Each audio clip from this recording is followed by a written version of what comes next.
Vigilante Williamson here on the second episode of Culture Crime Fighters. This is the first episode, of course, was on my partner in Culture Crime Fighting's channel, Matt from Foulball Productions. Hey, Matt. What's up, my man? What's up? And I want to give a big shout to all those culture villains. We're out. We're going to get you. Your crimes no longer go unpunished. We are here, and we are going to take you down. Yeah, we definitely are. I'm glad you remembered the little spiel because it's really cool. Hold on. That's fun. Oh, damn iPod. I'm like, what is that in the shot? I was watching Gary before he came on. I'm like, why is that in the shot? I was listening to that too. It was a good stream. Gary was like cheery and optimistic today. It was nice. Yeah. I see it. Sentient here. Hell yeah. We have Fimber came in early. So Fimber. Hell, Fimber, I don't know if you're here or if you came back. But yeah, I'm sure we'll end up having you on the stream, man. Hey, Sentient Dildo. Sup, nerds? You ain't shit, Matt. Okay. Shit talking from Sentient Dildo is fun. Yeah, man. Love Sentient Dildo. Funny guy. We do have some things to talk about. You sent me the Patrice O'Neal documentary, and I think that actually does link into some modern, some stuff going on now. Yeah. With one ginger guy in particular that I have a bone to pick with. And yeah. Major bone to pick with. I want to hear before I get on my spiel. I really want to hear your thoughts. I'm very interested in your thoughts. We haven't talked beforehand. What did you think on this Patrice O'Neal documentary? I mean, overall, I liked it. Yeah, he's such an important guy in comedy. He's hilarious. He's one of my favorite comics, ever. And he is the type of guy that a lot of people still don't know. And I think a documentary like this can help open him up to a new audience. And it was interesting to see like his childhood photos and all that and kind of get like the whole scope of his journey. And they did a pretty good job of highlighting his flaws as much as his positive qualities, which I really thought was smart. I definitely like that, but go ahead. No, it's the only thing I took issue with was like this racial narrative that was like running through it. Like Laurie Kilmartin, the comic, was like, yeah, and like his jokes would expose how racist white people were. It's like, that is so not what Patrice was about. Like, he talked about race, but the idea that he was like this righteous crusader, like battling against the weight of white oppression, is such a mischaracterization of the guy and what he stood for. Yeah, mischaracterization, that I did have an issue with myself, but that wasn't my major issue. But mischaracterization, I almost feel like misunderstanding was the issues that I had with it. I was glad that they highlighted his faults and his flaws, along with everything else. And in fact, there's like a point early in the documentary where I'm like, this doesn't feel like a Patrice O'Neal documentary. This feels like every documentary that has ever been done. Yeah. And then I think it's a spoiler alert for the whole documentary, everyone. I think it's Danielle Rollins who finally kind of breaks the ice and like, listen, Patrice O'Neal was an asshole. And I'm like, okay, finally. There we go. That made me laugh. Well, there was Bob Kelly early on said like, yeah, I know this documentary is supposed to be like jerking him off. Like, yeah. That's the thing. You can't talk about Patrice without talking about like how abrasive he could be, or just how, like Donnell saying he was an asshole. He was. Yeah. He was an asshole. That's how you have to talk about him. And I was glad they talked about him like that. I kind of okay, now this is more true to Patrice. They showed like his eccentricities, like the shit he would tell his mom and shit like that. Sentient Dildo, yes, it was indeed a white woman. Where are the white women at? Was it? She's a writer. I guess she's a comic, and I've never heard anything she's ever said. I don't know who she's never been on a podcast I listen to. I'm a huge fan of comics. She somehow has never made it across my purview. It doesn't mean she's not funny, but it's just interesting. Yeah. I think she's a writer on Conan. Okay. Okay. That's not a good sign to me. Sentient Dildo says male gingers get the axe, female ginger, I guess, get the pipe. Looks like I'm here, and thanks Foulball for the help. Give it to me. Sorry if I couldn't answer back. My early work has been a pain in my ass. Oh yeah, because you finally did answer him back about I think he sent you a script a while ago or something like that. Yeah, I assume that's what he's talking about. Yeah, I gave him detailed notes about a project that he was working on, and there was some really good ideas in there. I kind of wanted to contextualize some of it for him and just give him some insight onto what would work as far as like a show structure. Like he had some clever ideas. My favorite part was his villain. I don't want to give anything away, but he does have some really good ideas. And that's why I'm like, he's only 18. I still think he's 18, right? Okay. So I'm like, he's young. It's good that we have somebody like that. So in 10 years, he's writing these stories instead of the hacks they have writing them now. Yeah, I mean, if he, that's cool. I like that. If he's got that kind of ambition and he's already got like well-crafted ideas, it's good. It's encouraging. There is a story I wanted to talk about, not right now because I know we're on the Patrice. Remind me about hope within the youth, hope for the future. Okay, cool. All right, so the Patrice thing. Yeah. Let me get a few comments and then just okay, sure. I don't know. I got a thing. I just always want the commenters. I appreciate that any of you guys show up, man. This is cool. It's cool to have this many subs. Yeah, there's already 5 or 6 people in here. So that's really cool. So what's up to Henry Sherman? Appreciate you showing up. And yeah, it was indeed a white woman. Yeah. Real comedians aren't social justice warriors. We make people laugh, bring some joy. So the opposite of the SJWs and the wokies. I agree with that. I agree, and I find it. That's why I find myself more and more frustrated with the modern comedy scene. Is so many people they're bowing to it. It's like they some talk shit, but some yeah. I'm sending you. Sorry, I'm sending you a link. It's not relevant yet, but it will. Okay, and since you did, though, Patrice would hate everyone jerking him off. Cameron's going to turn 19 this Friday. Happy early birthday! Happy birthday, brother! And Disease is here, feeling old. Hello, Disease. Disease. Disease, yeah. All right, so go back to the Patrice then. I'll probably let comments pile up a little bit, and then we can go into what else. So other thoughts on the Patrice O'Neal documentary?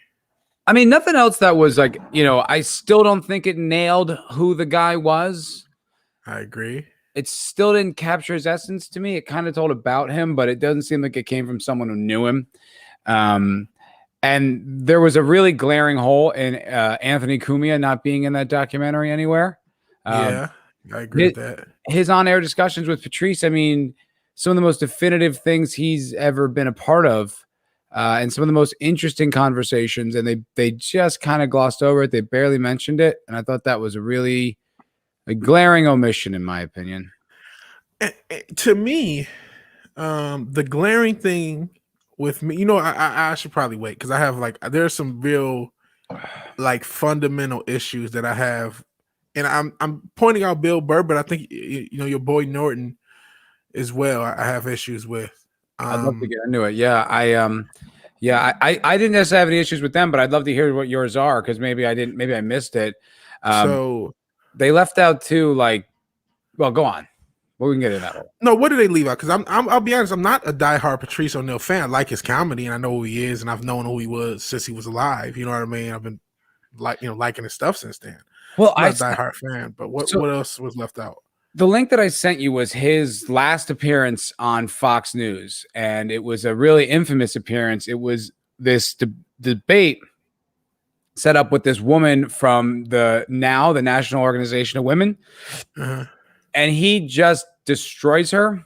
And this is proto cancel culture stuff. This is like 2009, 2010. So this is like they're still going after people, like special interest group. We're still trying to get people fired and get things they didn't like taken off the air. And he went and just eviscerated this woman on Fox News and got laughs from the cameramen, just murdered this person. And it was to me, it was such an important interview. And it's especially nowadays. And for it to not be mentioned at all, I thought was pretty bad omission. Yeah, there were a few. I think, they did omit there was another debate he has. I think it's on Opie and Anthony with this weird. I don't know if she was a feminist, but she wrote this book on relationships. I know you're talking about Dr. X or Dr. Z or whatever. Yeah, she's like this Dr. Thought, and she wrote a book on relationships, and Patrice just destroys her. And that's another kind of a classic Patrice thing.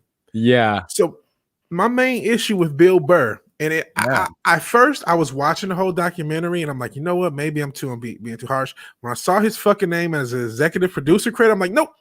Not harsh at all. That means he had creative control. He had the ability to be true to this guy's essence.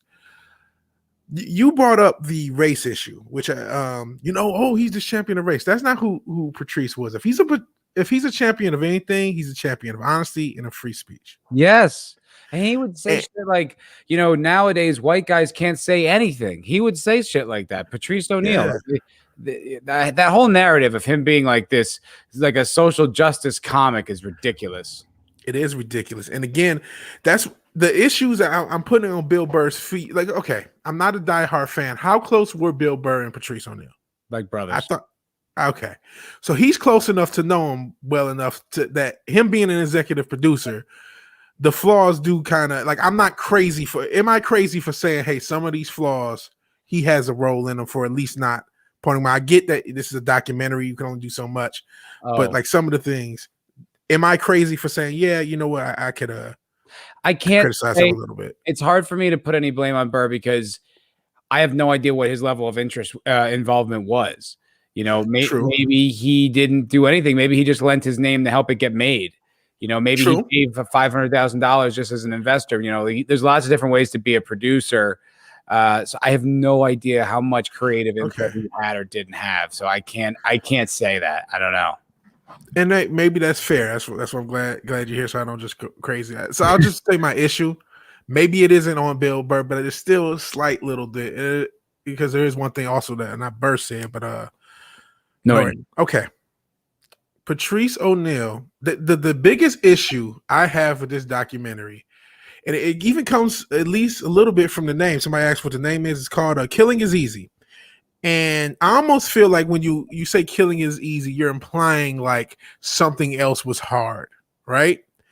And there's this implication that, Patrice O'Neal was a great comedian. He's beloved by people who know him.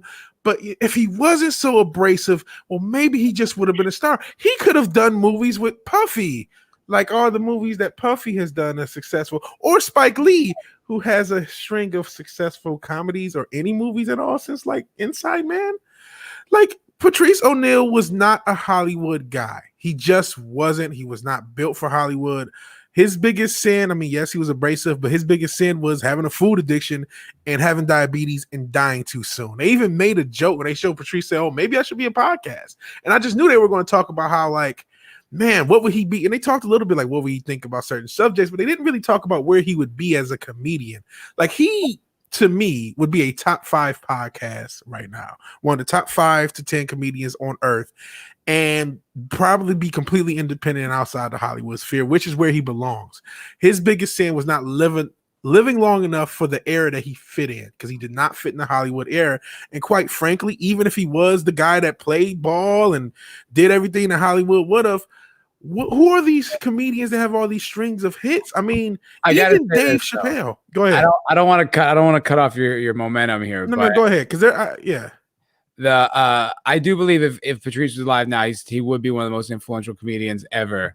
But he 100% shot himself in the foot as far as his career was concerned. I agree with that. I'm not saying he didn't. Hard to work with, like selfish. Like he was not, like, that narrative is 100% accurate. Like there was a call on Opie and Anthony one time with Chris Rock where he like called in and told Patrice, like, that show Everybody Hates Chris?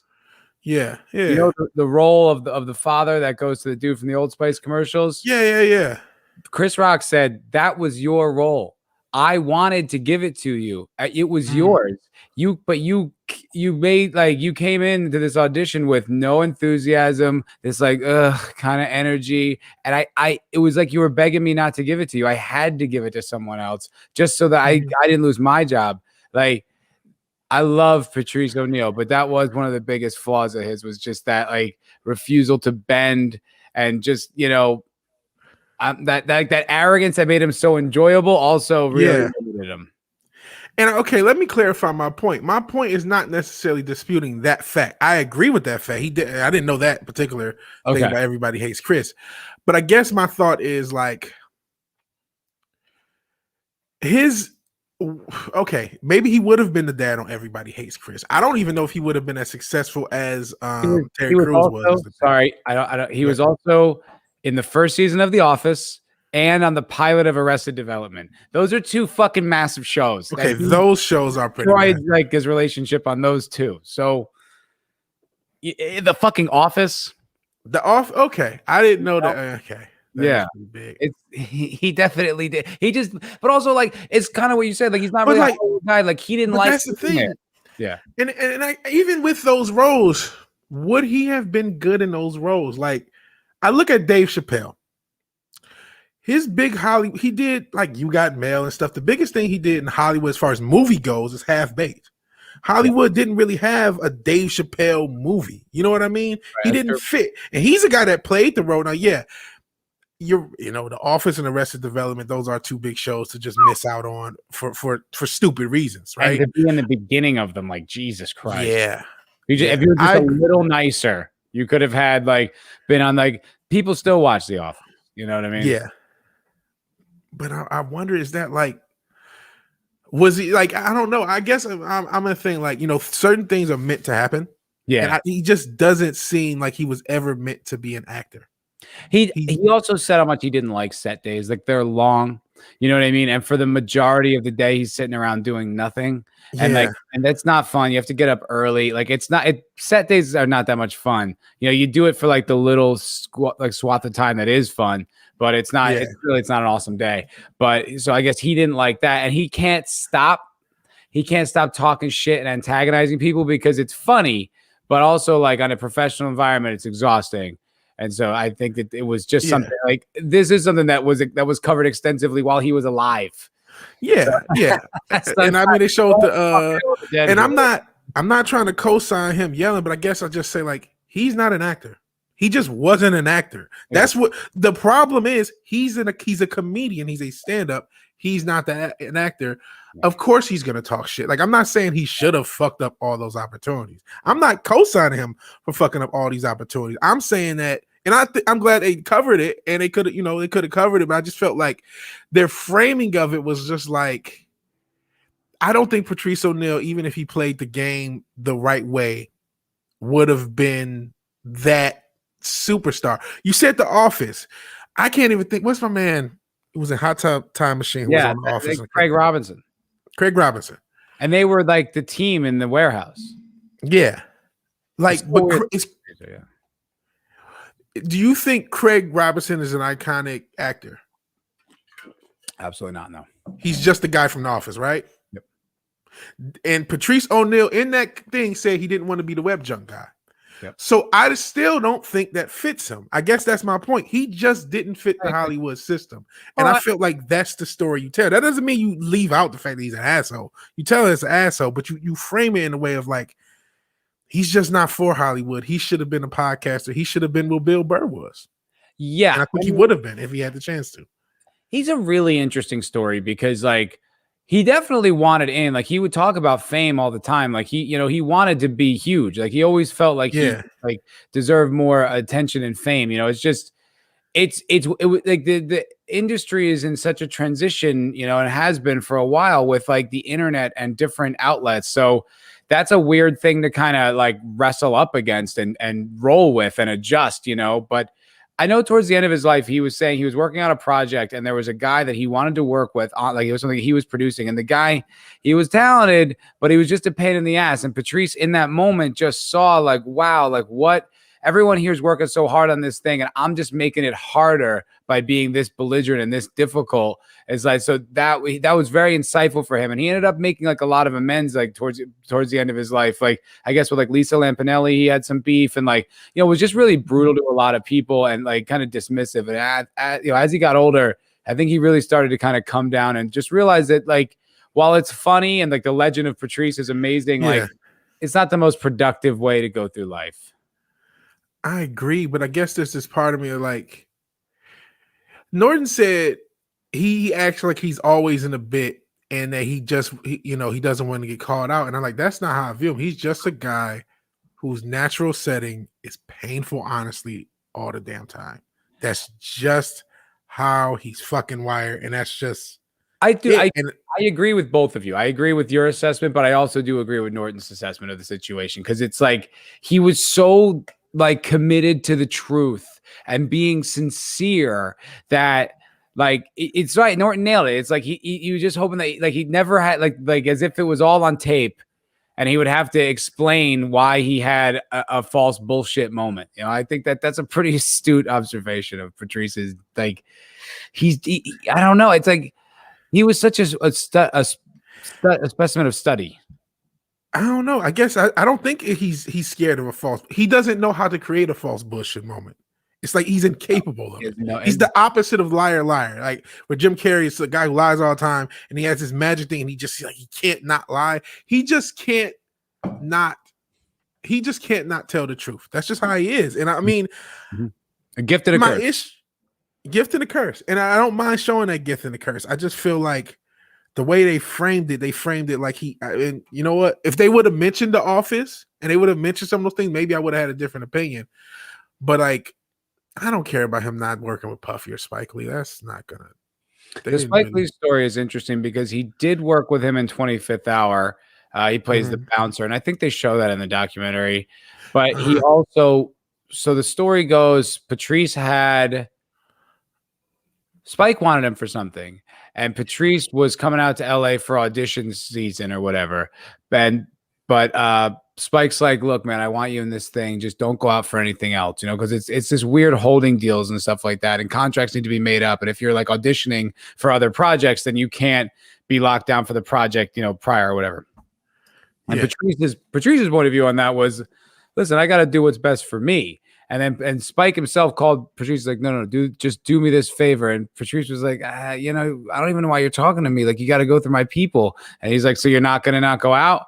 And he goes, nah, I can't. He's like, all right, then. And that was the last time he ever spoke to Spike Lee. And like the lesson there being, it's like sometimes like that's what the business side of it is. Like, it's like doing favors for the right people, you know, making connections. You know what I mean? Like, so it's like that was a misstep on his part. Like he didn't respect Spike enough that he had like this clout in the business that he should have been like, listen, man, if Spike Lee asks you to do something, you fucking do it because it's Spike Lee. God, maybe it's just me. I just have an offer. If Scorsese asked me to do something, I would do it. You know what I mean? Like someone that I respect was asking a personal favor for me. Yeah, man, you got to do shit like that. But I guess I don't know. I feel like his biggest sin was just not living long enough to do what fits him most. I agree with that. Everything, you're not wrong that he was too abrasive at times and he screwed up opportunities, but it's like he shouldn't have even. He was doing a job. He was trying to do something that he wasn't capable of doing in the first. It was a square peg in a round hole, 100%. Yes. He's a square peg in a round hole. I felt like that's the story you tell. You tell a story about a square peg in a round hole, and the square holes came out right after he died. That's the story. And yeah, you can tell the story about him fucking up a lot of things because that's part of the story. Yeah. But to me, the biggest thing is a square peg in a round hole. And again, the square holes came out right after he passed. To me, that's the Patrice O'Neal story. And every comedian doesn't get like Bill Hicks, unless you think he's Alex Jones, if you believe that internet rumor. What is Bill Hicks' biggest Hollywood? I've never heard that. That's hilarious. Oh, it's a funny rumor because they were both from Austin. I think they have like the same. That's funny. I like that conspiracy. I want to run with that. I see that a lot of people have hopped into the chat and have been talking. We'll get to your comments shortly. But like, the thing is, like, yeah, there are other great comedians that didn't fit the Hollywood system, and you tell the story about someone who doesn't fit the Hollywood system, who was a renegade. Yeah, maybe Patrice wanted to be big too much. You know what I mean? And he should have just embraced. Like, you know what? I can't stop myself from talking shit. I can't stop myself from doing this. Maybe I shouldn't even be going out for Hollywood stuff, and I should just. Well, the thing is, there was no other alternative then, though. Like, that's why. Like, you're right. I just Googled it. Like, Rogan's podcast started like a year or two before he died. Before Patrice died in 2010 or something like that. So it's like, and Patrice died in 2011. So like, there wasn't even the Rogan model yet. You know what I mean? So the idea of anything alternative to Hollywood that was like legitimate was so fringe. You know, it was just like Adam Carolla and like a few other guys, but it wasn't like this alternative business that you could go have, you know, it wasn't a thing yet. So I think for him, it's like or at least for the way it was with him, it's that he was trying to fit in that Hollywood system, and it was such a struggle. But if he could have held on, the second wave, there's all this new internet stuff, could have really launched him to superstardom. Because to me, my favorite comics are doing stuff outside of the system right now. Yeah, and I guess that's my thought. He's somebody that never ever fit the system. Yeah, he may allow mistakes, but he should have. And the biggest tragedy is him not living just long enough to see the system open up for him. That's to me the story that 100%. I don't feel like that story was told well enough. Yeah, the only thing I would say to that is that's opinion. And so maybe it's not necessarily like the prerogative of that filmmaker, although I do agree with you. That's not like. If a huge part of this story is how Patrice O'Neal did not fit the Hollywood system, and I guess just where I'm at with Hollywood and where I see what you mean. It's like it was still portrayed as a flaw with him. A flaw with him, and not that there's no flaw in Hollywood's part either. Got it. And that's not, he shouldn't be yelling at the damn production girl for showing up at 6 a.m. and shit. He shouldn't be doing some of that crazy shit. I'm not co-signing that shit. I'm just saying, man, even if he played the game, I don't think Patrice O'Neal was ever going to be a star in Hollywood. I don't know. Right before he died, he had that roast of Charlie Sheen, and that was another thing they left out, which I thought was really weird because that was kind of the last thing. Wasn't that the last thing he did? Yeah, like the last public thing he did, other than like Opie and Anthony, like because he had a stroke like a few months later. So it was like one of those things. I think it really introduced him to the Hollywood scene, like to like the actual people like in the business, because they don't, much as they think they do, they don't really pay attention to like what's going on in the fringes, like what's going on in like New York comedy clubs and stuff. And that was if you remember, that was at the height of all the Charlie Sheen mania. Yeah, it was the biggest name in it. Yeah, remember he went on tour for a while. He did all these like theaters and stuff. He was like just remember that whirlwind lunacy. So that stage was so big, and he closed the show, as I remember. I think he's the last guy who went up and really made an impact. So it's a weird thing to have left out. Like it really, I don't know. It felt like finally he got some recognition when he did that roast. Yeah. I don't know. He does talk a little bit of shit about Hollywood in that roast. Patrice does. He says something like, Charlie Sheen like challenged the beast, and he really respected him for that. So yeah. I have one more question, and I'll get to the chats, and then I'll actually, if it's cool, play the video that you were. Yeah. And this is the thing. Now, what would have happened if I hate, I'm trying to best to frame it. Let's say I'll use retirement because I don't like wishing anything bad on someone. Let's say for some whatever reason, let's say in 2011 that Bill Burr he stepped down from comedy for all forever, and Patrice O'Neal carried on, and Bill Burr just stopped for whatever reason. I don't want him to die or whatever, but he just stopped. He doesn't do comedy anymore. Like, do we talk about Bill Burr as a legendary comedian? I would. And he does have great stuff from 2011, but I didn't know who he was. I knew it, and then when you look back, oh yeah, he was here. If Burr died, like if it was Burr that died and Patrice that didn't, I would talk about Burr 100%. I would prefer his legacy, because not to say I want Burr to die, but I'm not as interested in what he's doing nowadays. Like I watch his podcasts and stuff, but I just don't like. I don't know. It's kind of like the dichotomy. It's like I felt the same way when Louis got really successful. It's like I like you more when you're fucking miserable, when you're on your ascension and like you're just mad at things and like you got crazy ideas. Like those are my favorite comics. Like it's my favorite time for them. Like when they get comfortable and life's going good for them, they're fucking boring. They're not as exciting. So Burr, I just don't find as exciting anymore. Like I almost feel like at times he's like a parody of himself, like he's kind of putting on like what people expect, like the anger, and it's like it doesn't feel sincere. It doesn't have these searing points. Like when Burr, I thought Burr was he is a fucking genius, and I was a huge fan of his for a very long time. Like he was one of the first guys like talking shit about women, and I was just like, yes, finally fucking someone saying it, and he just had really searing takes, and some of his like old school bits are I adore. Like he's got the one about, have you ever heard the one with the muffin lady? I may have, because my whole point is I didn't know who Bill Burr was until the podcast, and then I would watch his old bits.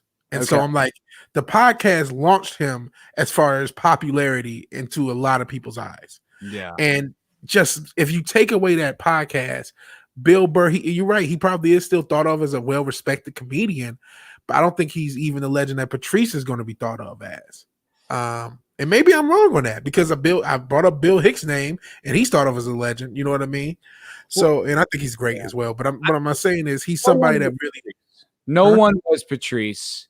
There was only one Patrice O'Neal. And he's the funniest guy in the room every time. He could talk about bullshit for fucking a day straight. Like he would do 4 or 5 hours of Opie and Anthony. At the end, he's like, I don't want to leave. Like he just could keep going. He was an utter genius. And I know Burr would say that Patrice was better than him and he would mean it. And you know, that's got nothing to say against Burr's talent. Yeah, and I guess I just feel like, and you're right that Patrice definitely did want to be a part of it because there was no alternate system. I just feel like Patrice O'Neal is just a guy that should never have been a part of Hollywood. Like he had to be a part of Hollywood because there was no choice. But he's a guy whose success was always going to come later. It was always going to come in an era like this. There's a reason why he's probably more known after he's passed, because this era has like ate Patrice O'Neal up. You know what I mean? It's like, oh man, you know, I wish I had this now. Patrice to talk about the woke shit, that would be like a thunderbolt from Thor, you know? It would just destroy. God, I wish he was here to talk about that shit, man. His takes on stuff, we are all so deprived of that guy's. Because they said the documentary, and it was so true. It was like, you never knew what angle he was going to take.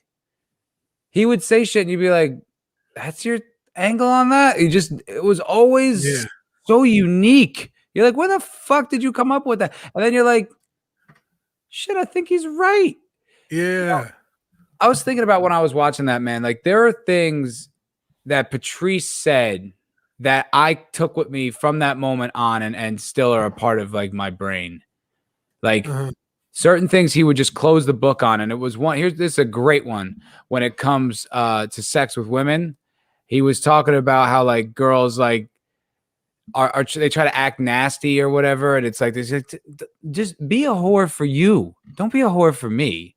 Be a whore because it makes you happy, so you feel like, and then I'll enjoy it like that. And I was just like, damn, that is so fucking insightful. Like I've thought about that. You know, it's just one of those things, one of those like, you know, blocks in my brain now that's permanently there because he said, and there's a million of them that he's got. Yeah, I think he's a great comedian. I think, like I said, I just feel like the square peg in a round hole is the story as much as anything. It's not to cover up for him. I'm not trying to cover up for him. I just felt like they didn't tell that story enough to me, and that's my big criticism. And maybe that's not on Burr, but I guess the reason I said it linked up to now because I feel like maybe Burr's not as punk rock as we all thought he is. He's a talented guy who just wants to, you know, he did the Eyes Wide Shut acting classes back in the day. Maybe he's just a, you know, really talented guy who just wants to be a part of Hollywood, even if he doesn't have to be. I don't know. You know, I'm not sure. Maybe I could be wrong. I'm not saying my opinion is the gospel. I'm just.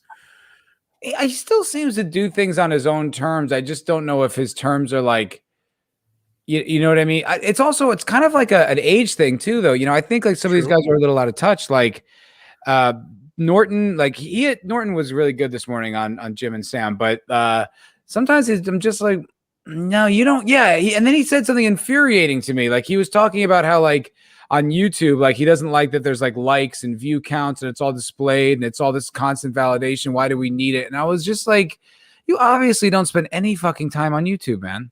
Like, I need that information and it's like, how else would you get content to people? Why would you click on a video? I'm supposed to click on fucking literally everything and make up my mind about all of it. You know what insanely time consuming that is? It was just someone, he was like out of touch. So it might not be that Burr's not a punk. It might just be that he's out of touch. He's getting older. Could be. I feel like a lot of people are stuck on the Hollywood system and still to this day. And I felt like, and part of it, like I said, with Burr, it's like, you know, not that with the Gina Carano thing, nobody's owed to fuck up their money for life just to speak in her honor. I don't believe anyone has to do that, and I don't believe Bill Burr has to do that. But the halfway crook thing is just like, okay. It's a good point. I would have liked it if he said something. But you know what? That's also not Burr's. Talk about Patrice O'Neal, Fimmer, because you're asking about the comedian. That's also something that like it's not like he does that. Like he barely even defends other comedians. Like it's not really his thing. Like when Anthony Cumia got fired from Sirius XM for these like, you know, racially charged tweets, Burr didn't say shit, and he was on that show, you know, like hundreds of times. It's really not Burr's thing, honestly. Like I don't want to defend a guy for not defending someone who should be defended. You know, and I'd like to think if I was in Burr's position, I would say something, but it's not like this is out of character. You know, it's not like he does this all the time and then was hands off on this one. He doesn't really do that. Yeah. Okay. I guess that's fair. Yeah. I mean, look, I would like, I think he should, but who gives what you know what I mean? So what? But I just think it's like, it would be nice if he did. Like, I was thinking about that today. It's just, you know, I was like, everyone in Hollywood's woke. And like, you know, then you'd be people like, well, no, they're not. And it's like, well, then you know what? Speak up, you fucking cowards. You know what I mean? Like, if you many of you are not woke, then what are you all afraid of? What are you all afraid of? You know, put something on the line for a little while. You know what I mean? Like, risk it. You know, it's like, especially if you're set, you know, like you don't need the money. Just come on, man. Speak up. I look at somebody like Bill Burr, and I'm like, well, you don't even need the revenue stream. You don't even fucking like Star Wars. You don't like Star Wars. You said you don't like Star Wars. So you're not like attached to this, like, oh, this is a hollow job. You're happy that it's a job at Disney. You don't want to ruffle the feathers to keep it. It's just like, really, you're gonna go with that? But you know what? If he's just a guy that just doesn't give his take on certain things, and I guess that's just how it is. Yeah, I don't know. I just like, I've never really seen him weigh in on stuff like that. It's like I always feel like he goes for, you know, controversial takes, but it's always trying to be what's the funniest. Like he never like, you know, he never went after Trump, but he also, you know what I mean? But he would joke about it, you know, like it's just, that's not, I don't know. It's just not really his thing. I've never seen him do anything like that. Okay. I mean, that's why I'm glad I'm talking to you to see, is it a fair criticism to kind of feel like Burr's a little bit of a, because in my head, I'm thinking, is he just like a talented fraud?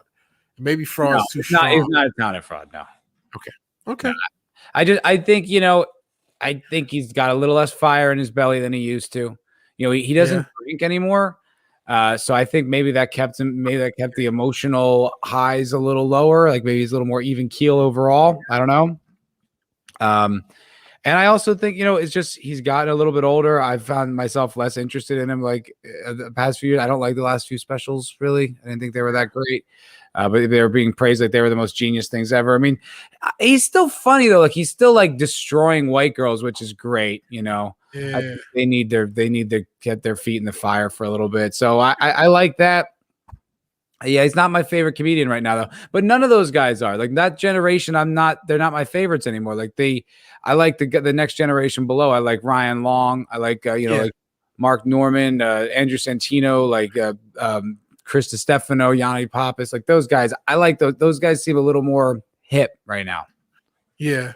And another thing, because I have to get to the chat. You guys have been on fire, and shout out to everyone who joined since the nooner. I'm not going to be able to get to everyone's comments. I'm going to try to get through as many as I can. But and maybe this is me reading too much, and I feel like, and they said that he was better. I feel like there's a lot of those guys just wish they were as good as him, so they could have done things differently and been more Hollywood, and they're just upset that maybe he had an opportunity they wish he had, or maybe talent that they wish he had. And not that it's super apparent. I don't think they're just sitting there like jealous bitch, but I just felt that a little bit. And I get, maybe, this is edited. I could be reading in. I got my own, what is it called when you're putting yourself projecting a little bit? Yeah. Could be projecting a little bit.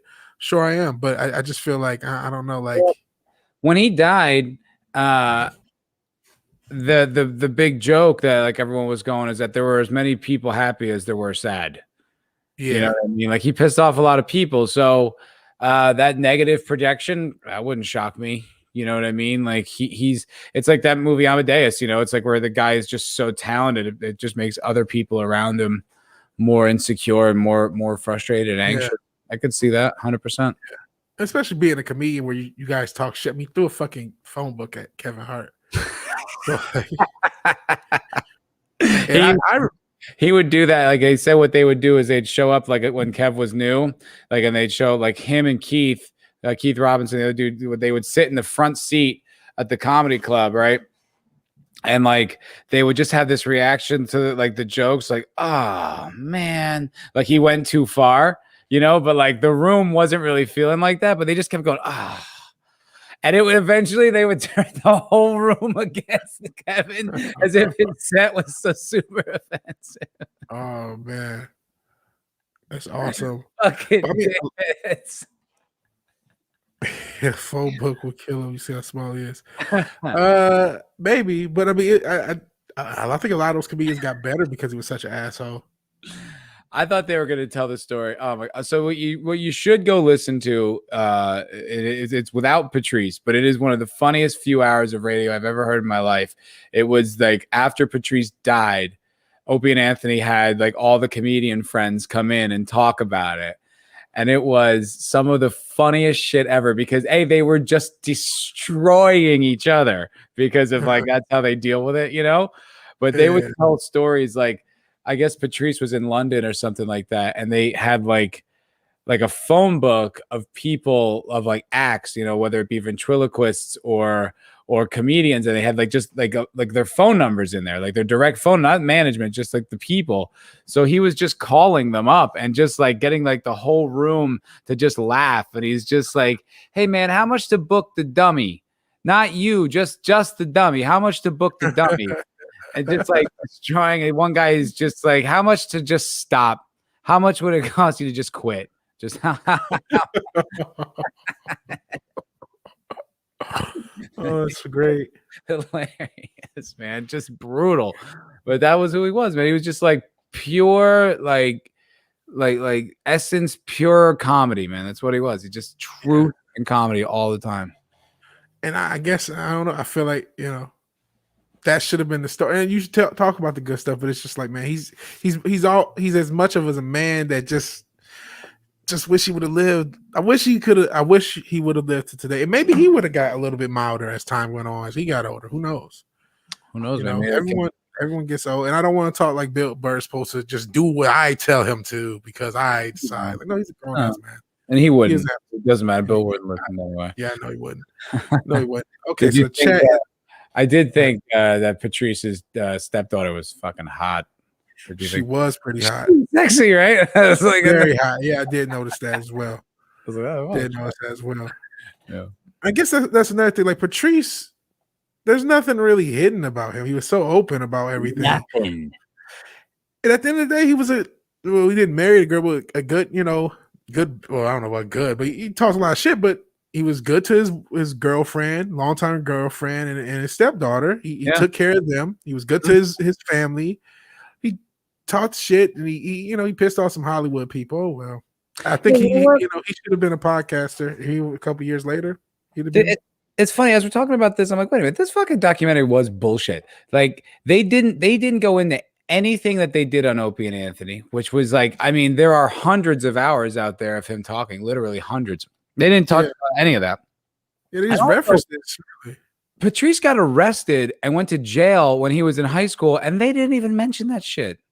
Oh shit. I forgot all about that. It's like, yeah, what the hell? Where's that story? It seems like it might have had an impact on who the guy was for the rest of his life. Yeah.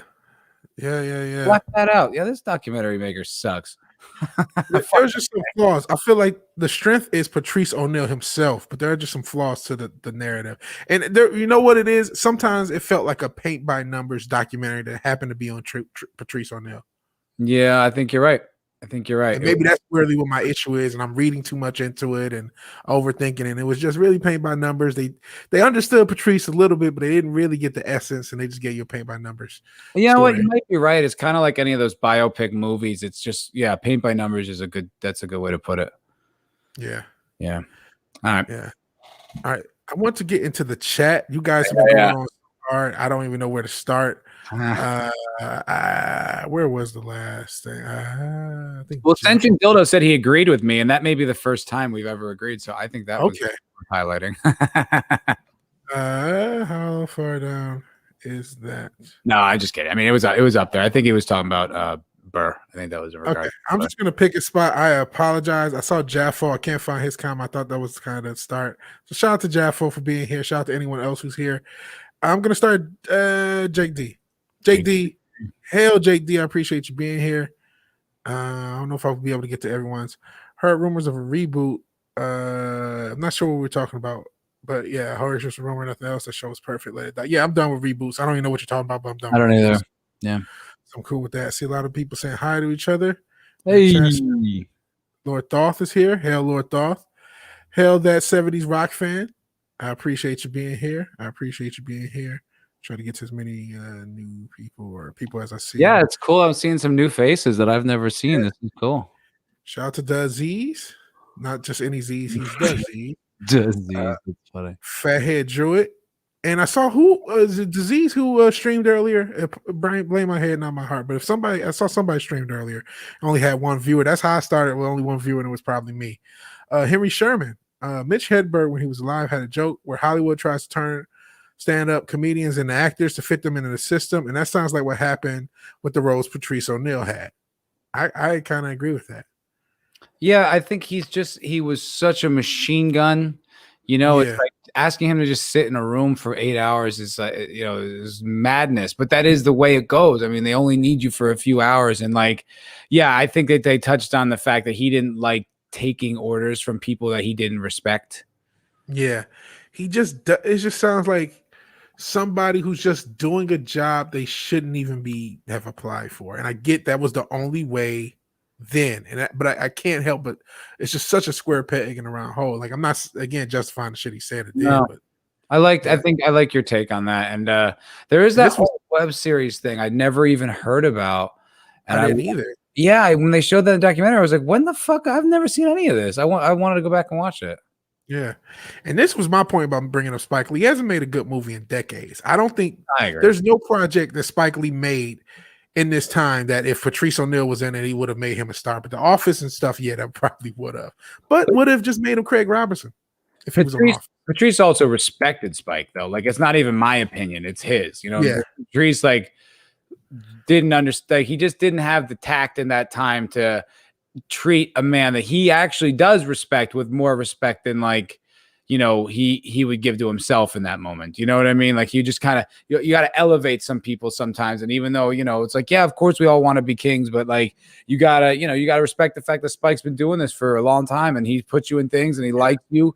And it sucks to ultimately, do you think one pilot season would be more beneficial, or having a relationship with Spike Lee would be more beneficial? I feel like the latter. I feel like neither. Was the that's really the thing. Preach, but you're right. I meant for him in that moment, I get it. But I think that's what the long-term story is, and it's hard. I can't unsee that story, and that may be me projecting. So if it is, Matt, or anyone in the chat, I get it. Fimmer says you can't respect a man that hasn't shown you respect or respect for himself, which I agree with. Oh, I guess the Patrice O'Neal show is on YouTube. Okay. That's great. Okay, I didn't know that this was available. I'm going to watch this. It's 2.5 hours of content. All right, cool. Okay, cool. Right on. Fathead Druid says Bill Hicks was a legend, and he indeed was. And he got shafted by Jay Leno, which I'm not sure I know of personally. Hicks was another very abrasive guy. Very brave. That's another guy. I'm like, he didn't fit. Like, what are you gonna put Bill Hicks in the movie? Like, what? It just sounds crazy. He was like, if you do commercials, you're a piece of shit. That was his point of view. Yeah, which I don't agree with, but I don't necessarily agree with that either. But I like that's just. I feel like Patrice O'Neal is closer to that than anyone else in Hollywood. Yeah. Gomer Kyle, I appreciate you being here. Gomer Kyle. This is the agreed Matt. This is where Sentient Dildo agrees with you. So everyone knows Sentient Dildo agreed with Matt. At least this time. It's on the record, at least once. It's on the record. Where now? I'll go someplace. Burr's criminally underrated. A few people watch him for some reason. Maybe he's just not as memorable as other comics. I think he's more Does he mean memorable. I think he means overrated. Overrated. Maybe that's what he's trying to say. Yeah. I think he's rated. I just feel like because I like Bill Burr's stuff, even his non-podcast stuff. I just wouldn't have found them if not for that podcast. His old specials are really worth your time. Like they're so goddamn funny. He's got one about self-checkout that's just great, and it's like, and like his like what's it like anxiety when he wants like do you have our little fucky fuck swipey card? And he's like, no, I don't. And they're like, why? Because you're up to something. I know you don't want to make less money. And like he just like it's like that mania, that angry mania. Yeah. I love it. Yeah. Oh, and Disease. Yeah, he does not like Star Wars, so get him out of here. Yeah, he has to take, even though he's probably one of the most interesting new characters in Star Wars. His character last season, and I thought he played it well. I really did. Yeah. Don't know why Seinfeld is famous. You really need to check out Seinfeld's show. I don't find him that funny. I'd rather watch Burr over him. I probably would as far as stand up. Yeah, but Seinfeld show is pretty good. The Seinfeld. Larry David. Yeah, Seinfeld, the sitcom is funny, but I really like comedians in cars getting coffee. Really? Yeah. I'm not big into that, but I've seen clips of it. I thought it was fucking fun. Burr's on that show. I mean, he does have really funny friends, and it's a different style of comedy, but like I really like Seinfeld's like machine, like his instant honesty is so interesting. Like he's just so immediate. And like they're well thought out, but they're instantaneous. It's like, wow, that is really it's an interesting guy to witness. Yeah, I was fine. I would say his like old basic stand-up is probably the least funny stuff from him. Yeah. It's like because I've seen some of that and he's pretty good in that. Some of it's funny. I mean, like I think Seinfeld's funny. I don't think he's the funniest, but he's funny.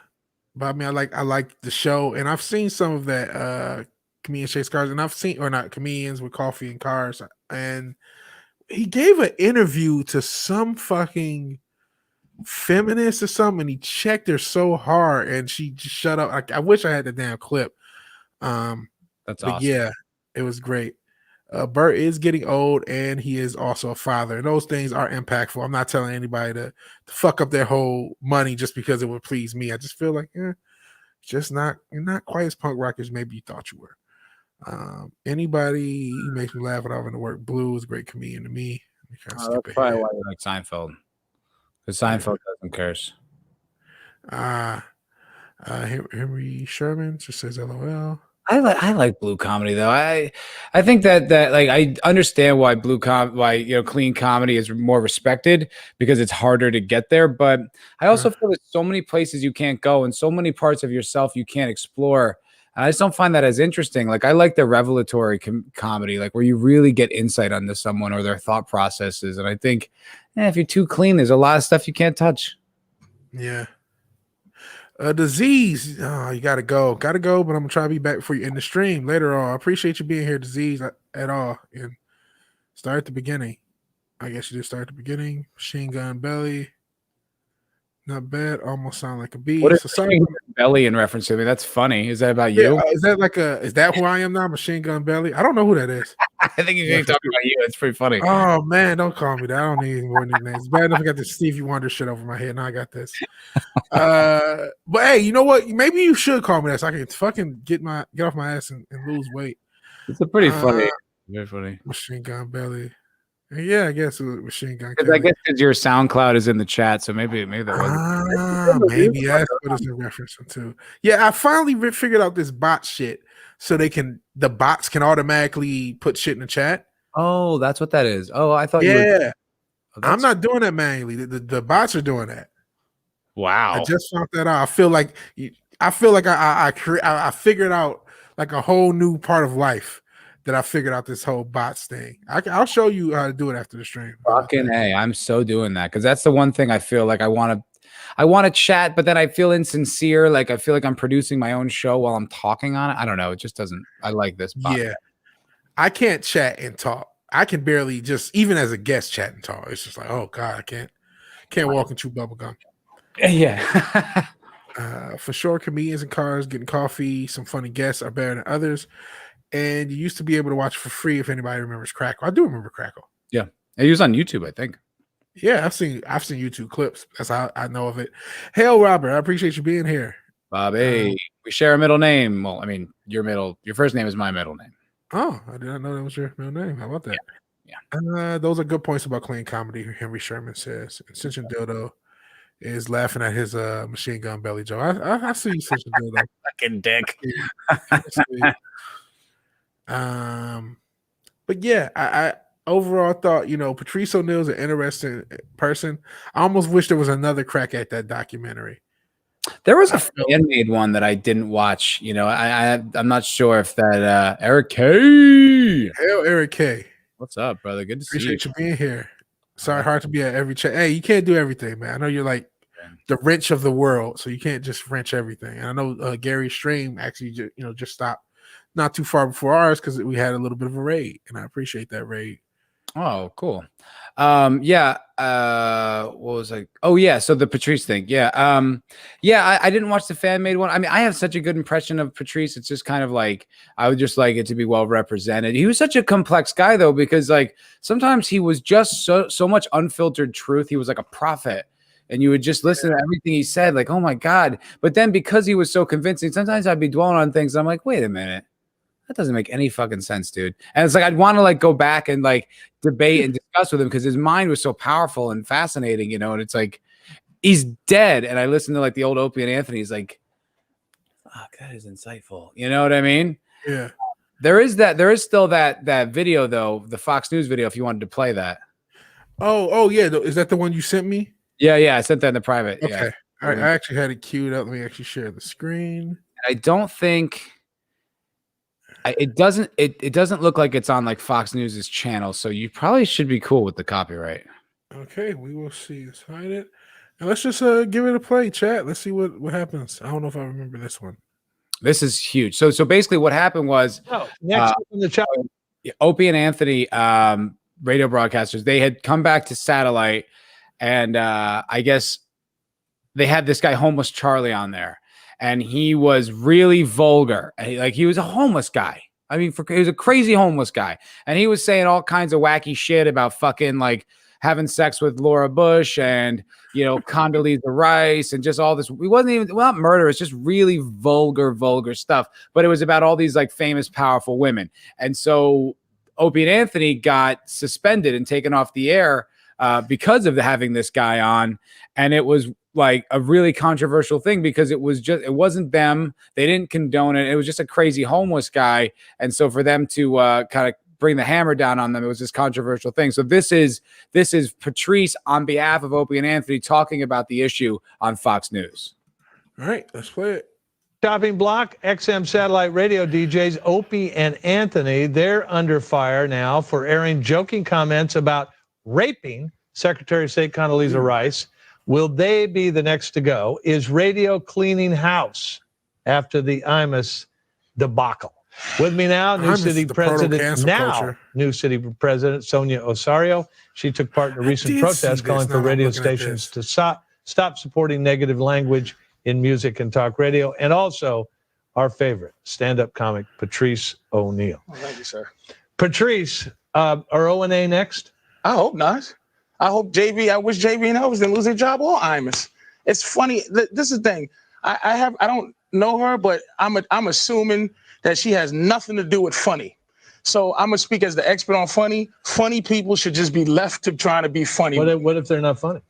Then you made a mistake. But how many times has how many unfunny rape jokes lead to rape? Like, I don't know how many jokes about rape there are. There's a lot. But your world is not funny. Your world is next on the big story. My world is people trying to be funny. Well, I mean, you think it's okay to try to make jokes about rape? I'm diabetic. I make fun of that. I'm a victim. I might lose a toe. But I'm trying to make fun of. I'm trying to make fun of anything I think I can make fun of. Sonia? What's happening now is the marketplace. Okay. She looks like she likes him a lot already. Yes, she does. Or what's not appropriate. I think the nation is just tired. There's a new mood in the nation. What nation? The nation. You know what? We're tired of things that is are just the nation is paper and you? I'm not the nation. I'm just speaking for me and funny. You're speaking for the nation or are you speaking for...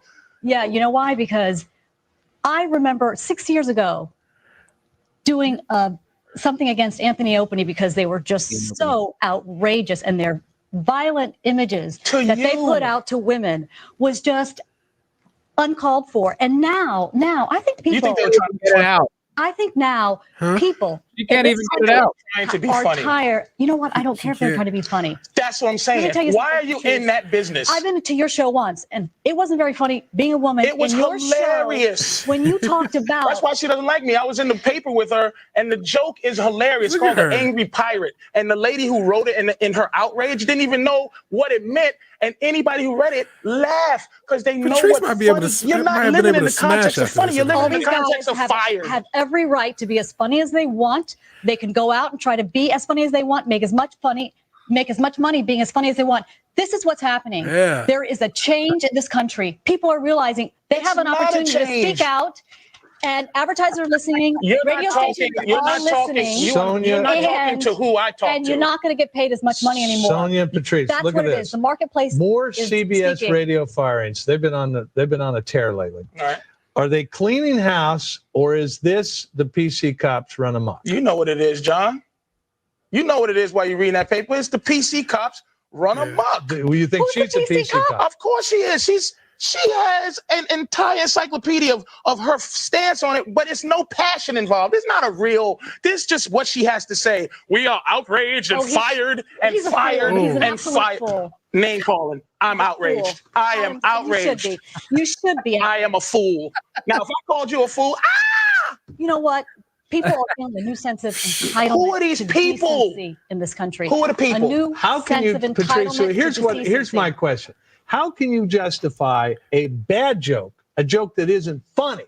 Oh, wait a minute. Go ahead. An attempt that isn't funny, doesn't get any laughs, and is about raping the first black woman to ever become the Secretary of State of the United States. Throw that at me. The intent is what I'm trying to fight for. The joke funny jokes and unfunny jokes are come out of the same birth. That you don't know if anything is going to be funny. You should attempt to be able to make anything funny. Don't you think a joke about rape is doomed to be not funny? It's possible, but I've heard them. You've heard a funny rape joke? I'd say a couple. Watch my HBO special. I'm pretty good at it. Patrice says that if you're having sex with a woman, doggy style, and if you hit her in the head just the right time. No, it's ejaculate in her eye and kick her in the shin, and she walks around like arg. That's what she was trying to say. A violent act of hitting her in the back of her head, her body. It's called the donkey punch, which will then. Why are you laughing? She's outraged. It's called the donkey punch. It's called humor. She doesn't believe her own bullshit. That's the same problem that Opie and Anthony does. You can't say just anything on the air. You can say anything you want. It might not be funny. You might get in trouble for it, but you should be able to be attempting. And plus, when is a crazy bum going to get an opportunity to rape the president? If the president's wife, John? It was trying to be funny. All right, Patrice, why aren't I hearing Al Sharpton complain about this thing involving because it wasn't involving young black women. Well, it's involving a very prominent black woman. Well, where was she during young black? Everybody has their agenda. I was there. Oh, I'm sorry. Yeah. All right, excuse me. But why am I not hearing from Sharpton? Because it doesn't concern him. It's not concerning him. It's black. Come on now. Al Sharpton has his agenda, and it was perfect for Al. Young black women. And now she's representing just women in general. She's not representing the nappy hoe part. She's representing just the hoe. The nappy headed part, she has nothing to do with. Just the hoe. Sonia? You know what? Women have been abused publicly in the media for too long, and people are tired of it. This has been a beautiful response of just the general public saying to advertisers, we're your consumers. We don't want to have to avoid everything in the street. We don't want to have to worry about what radio station we turn on. And there is some really derogatory, violent thing to deal with. Information, ma'am, is secondhand from someone making you aware that someone may have said something that you should be upset about. It's a shame. Your constituency, the people you represent aren't all victims in this matter. Patrice O'Neal, thank you very much. Sonia, sorry. Thanks to both of you. Appreciate it. Time for... Yeah, he eviscerated her and may have even fucked. I know, right? She looked like, you want to talk about somebody who did not believe their own bullshit. She couldn't stop laughing. She was clearly charmed by old dude, and like could barely get her shit out. Like she's but this is the proto SJW. You know what I mean? 100%. The proto SJW. Somebody who's full of shit, knows they're full of shit. It's obvious that she's full of shit. She obviously knows she got the jokes wrong and shit. They couldn't stop laughing. And yeah, I think the point was made. That was great. Thank you for showing that video, man. Fucking A, I love that video. I've watched it so many times. And like the thing that he said towards the end there was you get all your information secondhand. That is so spot on. Like that's all they always just read articles and send information to their little whisper networks of things they're supposed to be upset about. They don't even find out about it by themselves. It's just, here's the thing to go like organize the masses, go, like go my minions. It's so disgusting. It's like watching that is really like, it's inspiring. And that was from over 10 years. That was like 11 years ago, 12 years ago. It's, you know, and for him to be that precise about it, that observant and that like insightful into what the culture, what her motivations are, like why this exists, and to fight back against it so strongly before any of this was even popularized is amazing. Yeah. But that Diane Imus to me was the first canceling. That was the first public canceling I remember. Yep. Being canceled for what they said. Real quick, Eric K donated again, and I hope you know, if you did tell me in the chat, I apologize. Eric K for $3 said Foulball and Vigilante together. I will be here in spirit. I think it was a typo. People to do things to see. Oh wait, the other way around, or is it? I'm not sure, Eric K. You usually have quite a few people to do. So yeah, I appreciate you being here, and I appreciate the super chat, and I hope you're still here to hear it. It would suck if you already left. Man, thank you, man. Great Eric K. The great Eric K. He is the king of all wrenches, and he's the first super chat I got, and he sent a couple of them since, and I appreciate it. Yeah. And thank you, man. Thank you. You know, you're saying the first canceling. I think historically the first canceling was Nick the Greek. Do you know who that is? That the guy? Yeah, from way back in the day in the 80s. Yeah, I think it was. Yeah, he was a prognosticator for CBS. Was it? He was like a football guy. Yeah, I think he was like a handicapper, like a sports handicapper. Yeah. He was. I remember that. I don't think I was born, but I know of that story. I think you were born. I think I was alive when it happened. Was it? I thought that was before. I thought it was early 80s. Let me see. I don't actually remember. But you might be right. I don't know. It was, you know how when it comes to the past, it all is just like if I was alive, I wasn't alive enough to know what the fuck was going on. I know what you're saying. You might be right. It could have been.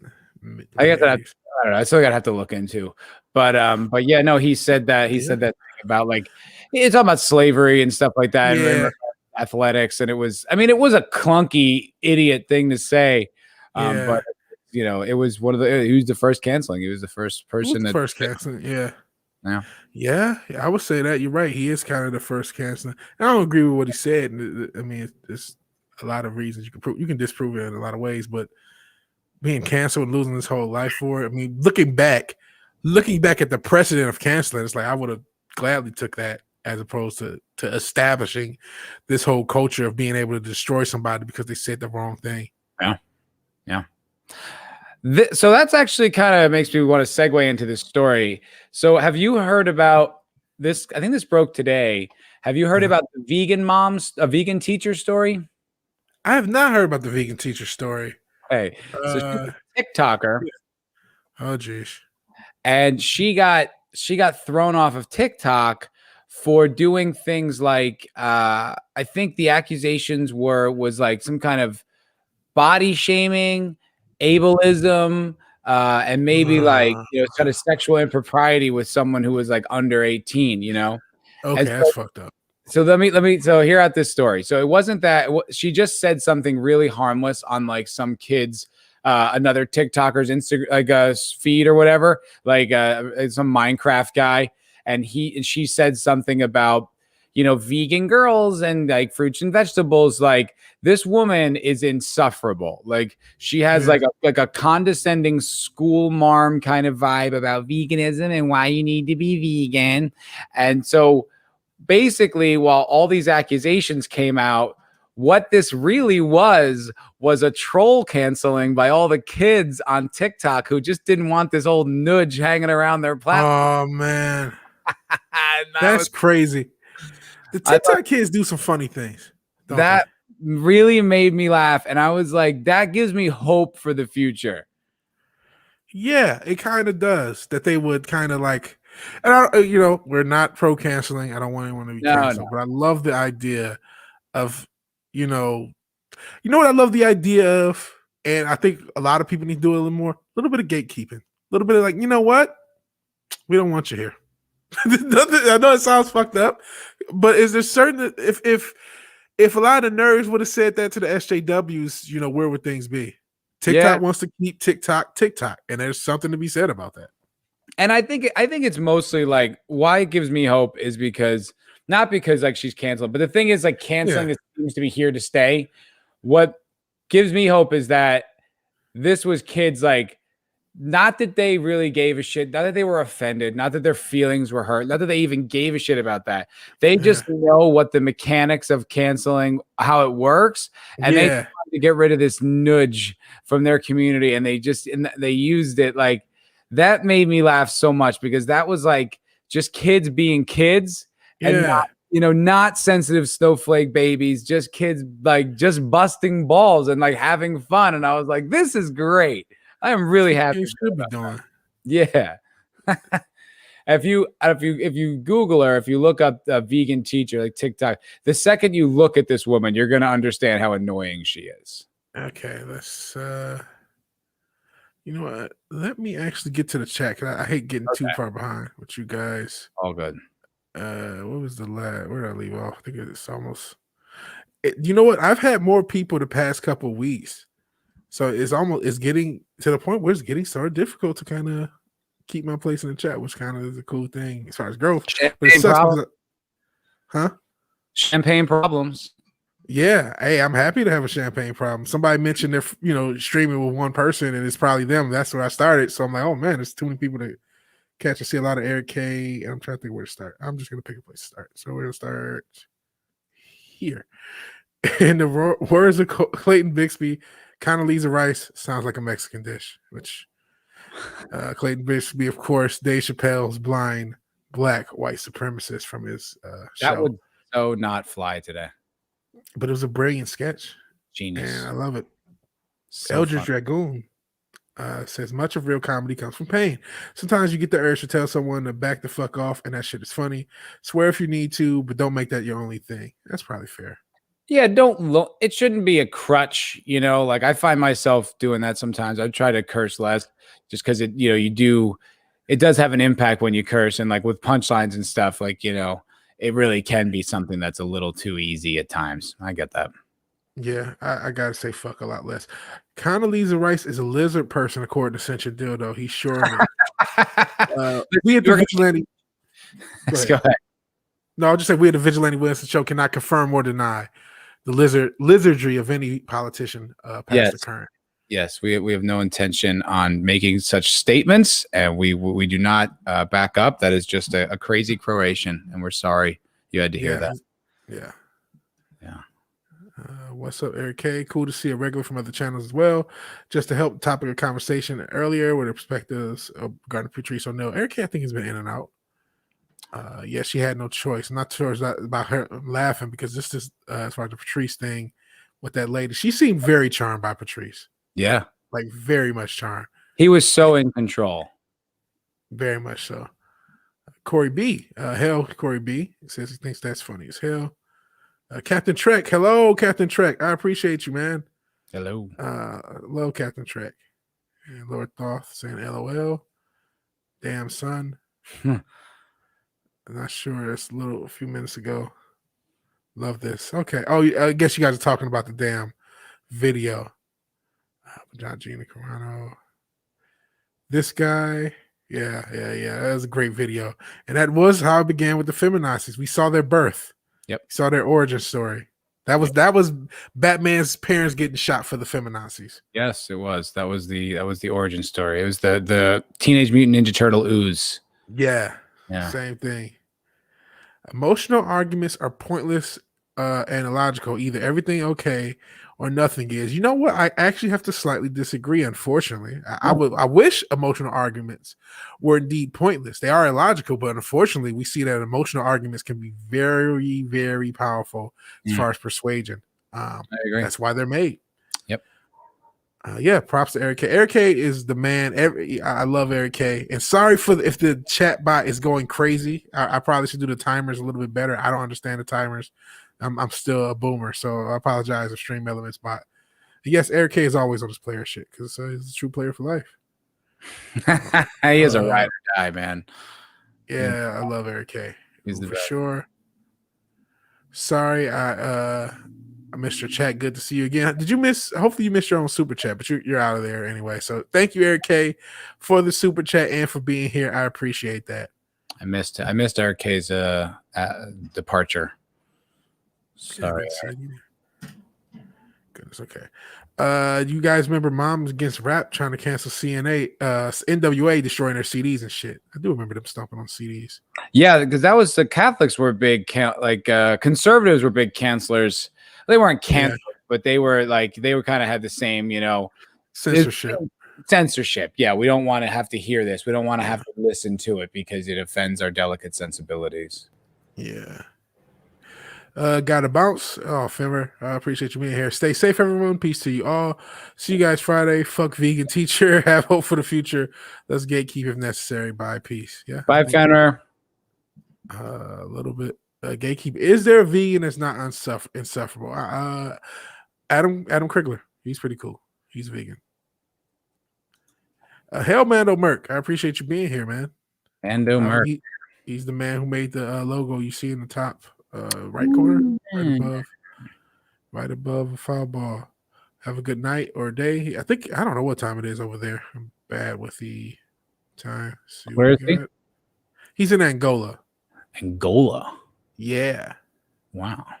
Wait, is that Fenner too? Aren't they both from Angola? That was just Fenner I was talking about. Because I don't know where Henry Sherman is. I have no idea where Henry is. I've met Mando Merc. I thought that's who you were talking about.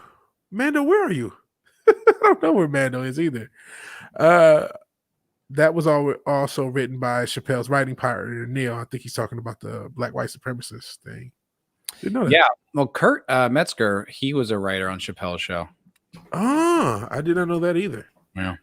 Cool. Yeah, he's a big writer. Last week's Ryan Long podcast with him was really interesting. Fathead Druid says, "Damn vegans giving me the stink eye when I hunt seals. You shouldn't do that, Fathead Druid. We need those seals." Apparently, a lot of ideas came from Neil.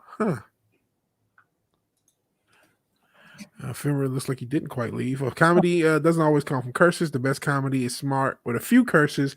As example, Family Guy, all they do is curse, use senseless violence. Now they're awful. How horrible. I haven't watched Family Guy forever, and I've heard they got really bad. It hasn't been interesting to me for a long time.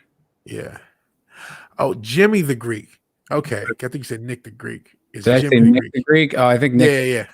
That's funny. Nick the Greek is from Lock, Stock, and Two Smoking Barrels. Okay. I'm like, I thought I heard that before. Jimmy the Greek story. That's funny. Thank you, Henry Sherman. I appreciate that. Was for the Jimmy story. Yeah, it was talked about a lot back in the day. There's a 30 for 30 about that whole thing. It is. Mando plugging his logo. Check out Mando's channel. He has a link to his Discord on his channel, and you can get great logos like I do. They're really great, and I'm glad I have one. Mom is Catholic, and she loved NWA. I did not know there was such a Croatian Catholic audience for NWA. Apparently, there was female Catholic. Yeah, female that Catholic Croatian women. There was a market for NWA for them. Who knew? Adam is the exception to the rule for sure. Yeah. Adam who? Adam West? Adam Krigler. The vegans. Yeah.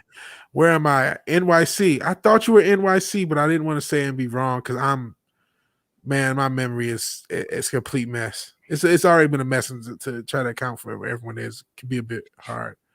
Save a vegan deal, club a vegan. Yeah.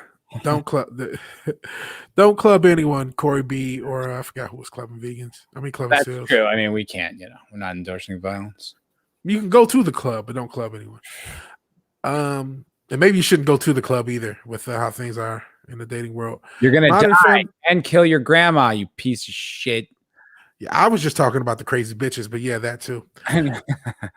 Modern Family Guy is just awful, says Fimmer. Catherine Trex saying hell to Cast in the Shadows and Mando, because I guess they're both here. It has multiple channels. So yeah, check out either of those channels. And I think his his link to his Discord, you can contact him. And then he's contacted himself. And so yeah, this is both Mando Merc. I love Mando. Hey, I appreciate getting 2 views and hopefully get 2 likes. So feel free. Cool about the Catholic. Huh? So I just say it's 1:30 in the morning where Fimmer is. Goodness gracious, Fimmer. You do go to bed, Fimmer. Don't stay up. Don't keep go to sleep, man. Go to bed. Yes, past your bedtime, young man. I shouldn't do that to Fimmer. He's a grown ass man. He'll be 19 soon. There you go. Cool about the Catholic. Sent your dildo. I remember OMB reviews from FNT is Catholic. Yeah, he is. Odin. And yes, I'm not Catholics. I'm just kidding. Yeah, shout out to Catholics. Shout out to anyone. Shout out to anyone and everyone in the chat. Whatever you are, whatever you believe. Appreciate it. So, this vegan, what was her name? Vegan mom? Teacher. Vegan teacher. You got to Google her, dude. As soon as you see her, you'll completely understand. Okay. Yeah, that's one of my. That was a really funny story. I was very happy to see that. I was like, oh, good, because I think people assume, especially millennials, millennials assume that like the next generation is going to be even more sensitive and they're going to have it even harder. And can you imagine all the body positive body issues they're going to have if Instagram was when you were a kid, blah, blah, blah, blah, blah. And then there's this generation of kids that are like total trolls as people. Like they don't play in any bullshit. They don't play into identity politics. They don't play into, any of the canceling. Any of this shit. They don't do social media. Like it's all a big joke to them. And I'm like, that is so encouraging. Well, I think there's a lot of people who realize social media is not wrong, but it's wrong. Like it was not a total mistake. Not that there's not a lot of great stuff about social media. There is, but like our generation, it was so new and we took to it so heavy that we overemphasize its relevance in society. And so the next generation is like, this is some shit that a bunch of old people use. You know what I mean? It's not even cool to them. It's like, okay, Facebook, something my dad's on. You know what I mean? It's like, what the fuck? They have a totally different perspective of it. It's something that has always existed in their lives. And it has the ability to be a lot. It's a cable TV to them. You know what I mean? You don't like everything on cable. No, and I feel like anyone under 25 has never had a Facebook account. Really? No, I mean I'm just but you know what? You know what I mean? Yeah, probably Facebook. 20 is probably a good cutoff. If the only reason they would have had a Facebook is for a Tinder. Yeah, the only reason. I can't even. I don't even go. I don't go on Facebook at all. I don't even have one. No, it's a sewer. And people I see, I'm like, there's still people on Facebook.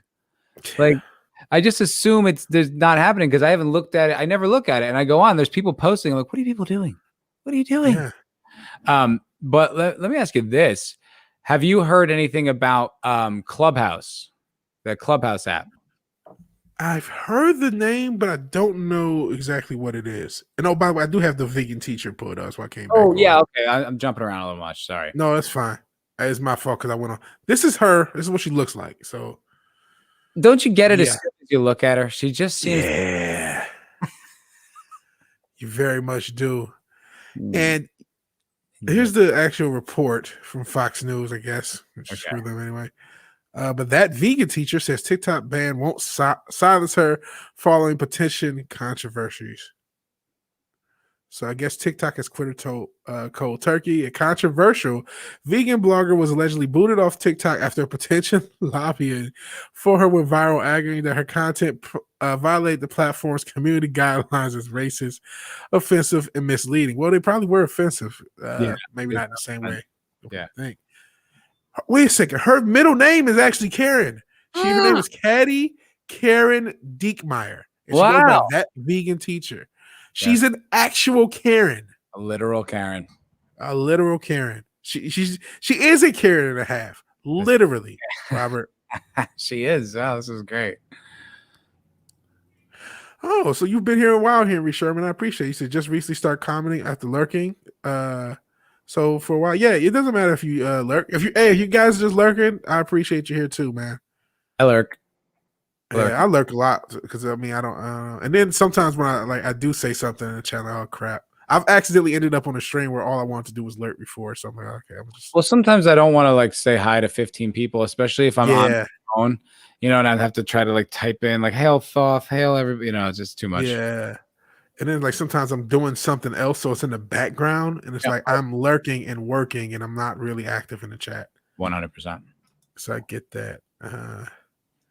Vegan teachers cringe. I have vegan friends. I don't judge them. They don't judge me. That's how it should be. Everyone's going to be different.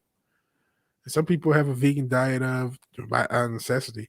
That's where we had to put our faith, in my humble opinion, Gen Z. Yeah, because Gen Z, and Robert has the point that I think they looked at their millennial parents and said, hell no, I don't want to be like that. And I think there's something to that. You know, there's a tendency to rebel. And these, you know, the generation now who's rebelling against these really woke parents probably feel like the same generation who rebelled against the crazy religious, you know what I mean, parents of that generation. Like, oh, let's be punks, let's be counterculture, let's be against all these stuffy ass, you know, super religious, super church going, pushing, you know, you're not supposed to do anything. That was the parents that encouraged the counterculture. Now we have these parents of, you say something wrong, you're canceled, and now their kids are like, fuck you, we're done. Yeah, 100%. I mean, like it's instinctual to rebel against your parents, you know, like, and like that type of thinking is going to seem really conservative to them. You know, it's going to be like this old school way of looking at the world, you know? Yeah.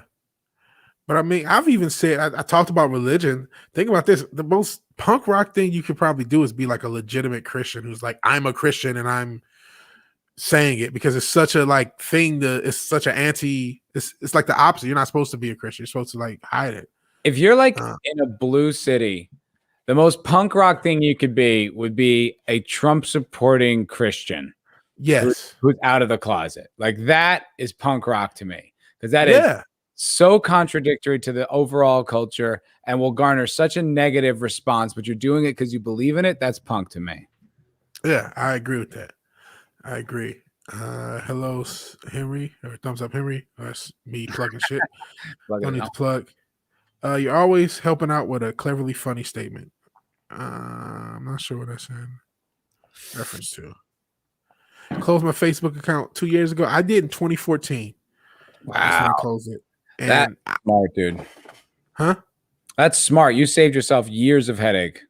Yeah, it was getting to me. Like, I'm somebody I've talked about. Like, I have like serious depression. I realized this is making me feel worse about myself. It's not really helping. I'm not connecting to anyone.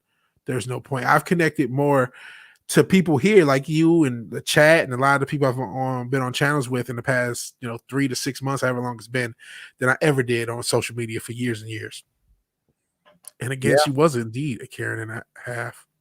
Yeah. And I see you sent the video in the private chat. Maybe I'll play that instead. Yeah. I mean, I just it's her response to getting canceled, and it's like hateable. First of all, it's 23 minutes. Oof, we're not getting through all that, but we'll play some of it. I have no interest in doing any of that. I mean, it just shows how out of touch this woman is. And I think like the big story about this is that she thinks that she's like Gina Carano, like she's like she's someone who got canceled because she has righteous beliefs and people are trying to silence her. And the truth is, we just don't like you. You're just not likable. And that's what these kids are just like, nah, we canceled you. That's great. So funny. That's great. Hold on, I don't want to just get it set up.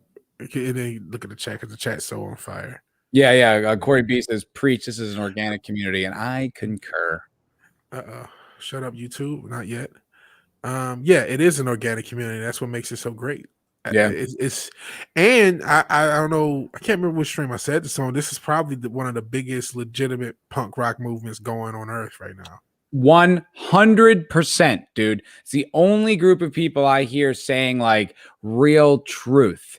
You know, like there's some good comedians out there that are like still entertaining and like, you know, it's not a podcast anymore, but the History Hyenas were pretty punk rock against like woke bullshit. Like they said, but they still like they were really good. But most comedians, like they don't go against the system. They don't buck the system. You know, they're all still kind of like, they still respect Hollywood. They're not like bringing it down. And I think YouTube is the spot that's actually straight up being like, fuck you. Here's what we really think.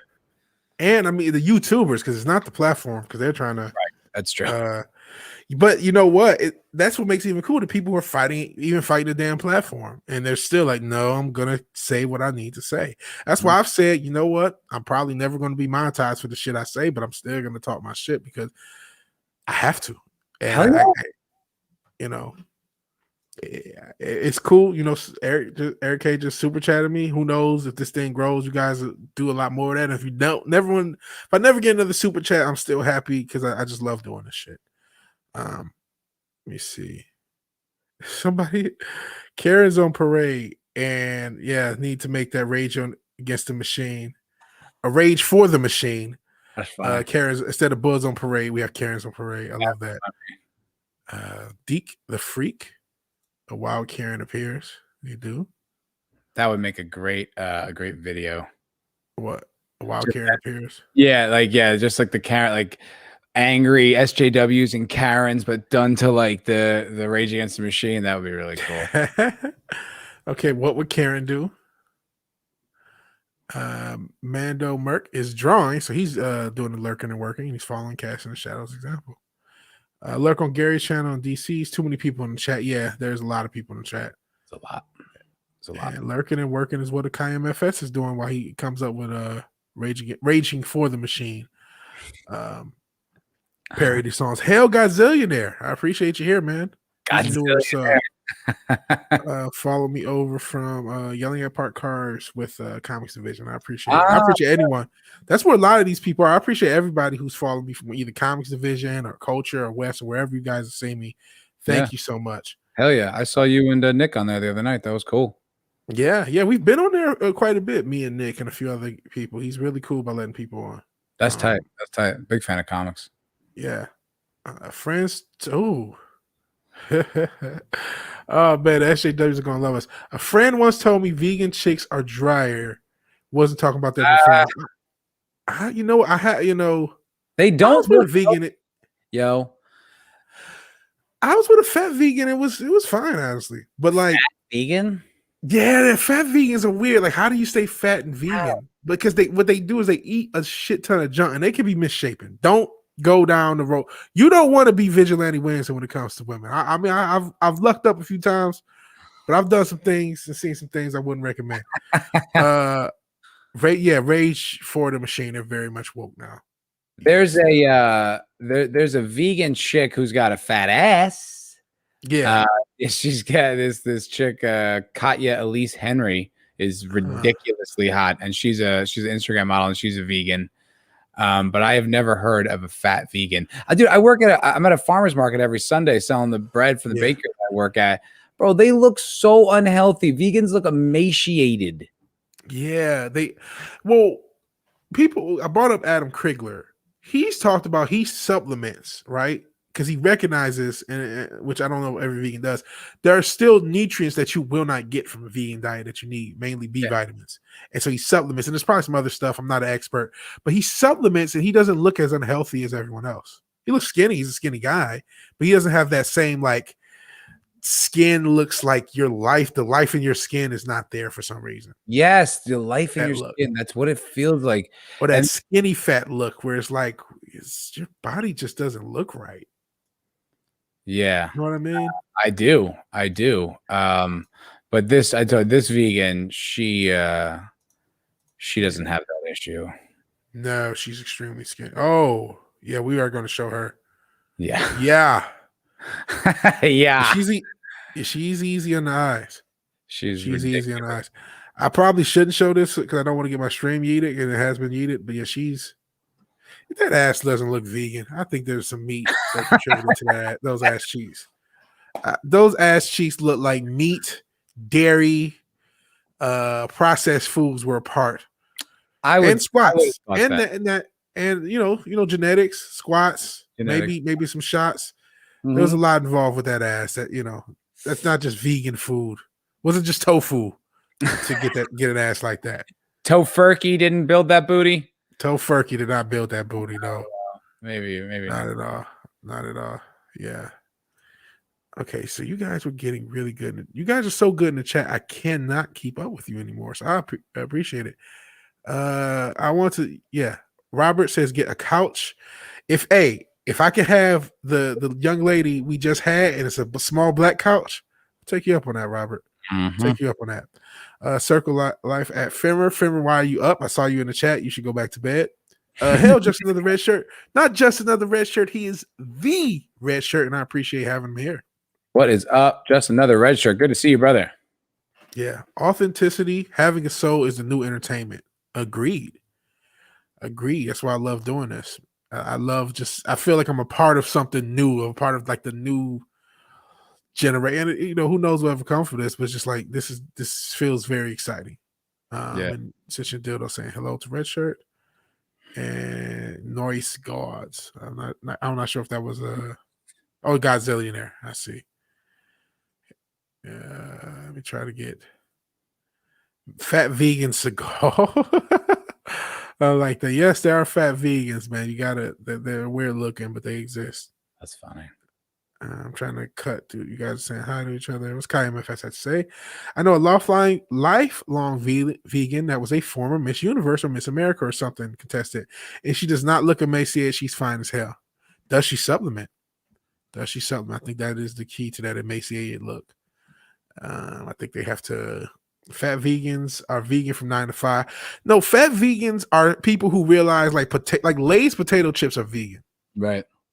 And they just say, "Oh, this is vegan," and they go, "Whoa!" And they go, "Oh, bread." Yeah, pasta. They find the things that are vegan and are terrible, and they just gorge on that to call themselves vegan.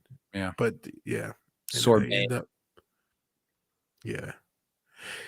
Damn, I need the Friday. for that. She had vegan implants. Yeah, that could have been a part of it. The implants could have been a part of it. Easy on the eyes, but it takes a long time to get past the curves. Yeah. Playing with fire here. Yeah, I am playing with fire as much as I've gotten Chun-Li before people were worried about her whereabouts in Mortal Kombat. She was getting my stream taken down because of a damn cosplayer. Really? You can't show booty on a stream like this? I don't know. Like I had a thumbnail that had a Chun-Li cosplayer, and it wasn't nothing bad, but that got my stream taken down for pornography. They put it back up. I won my dispute, but that was what they said. So her couch and a lot of oil.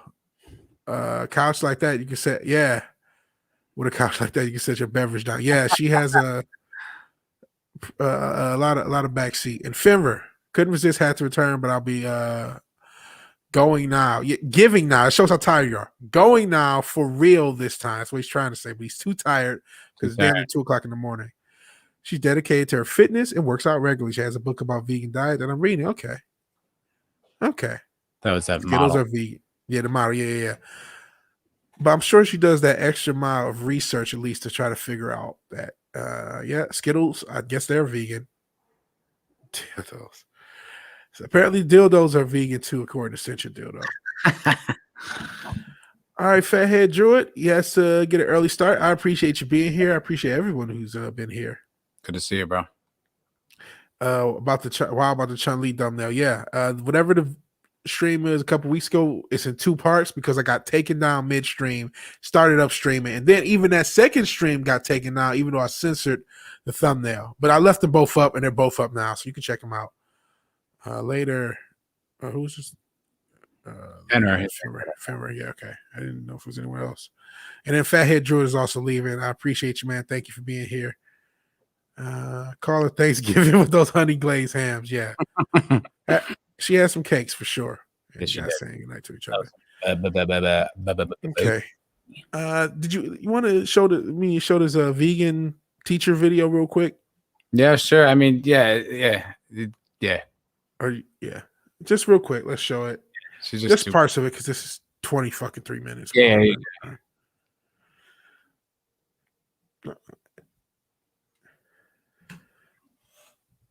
I don't hear it. You can't hear it? Okay. Okay. Let me stop this and then reshare it. I think I just forgot to share it with audio. Share screen. Okay, let's try this again. And she has a silent voice, so maybe that was it. But let's try this again. Let me know if you can hear it. All right. Hello, everyone. Yeah. Okay. Many of you woke up this morning and found out that my account was banned on TikTok. Bro, you pause this real quick? Yeah. You know who she looks like?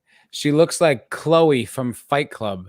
That woman with cancer who's about to die, who just wants to get laid for the last time. Yes. Yes, that's so dark.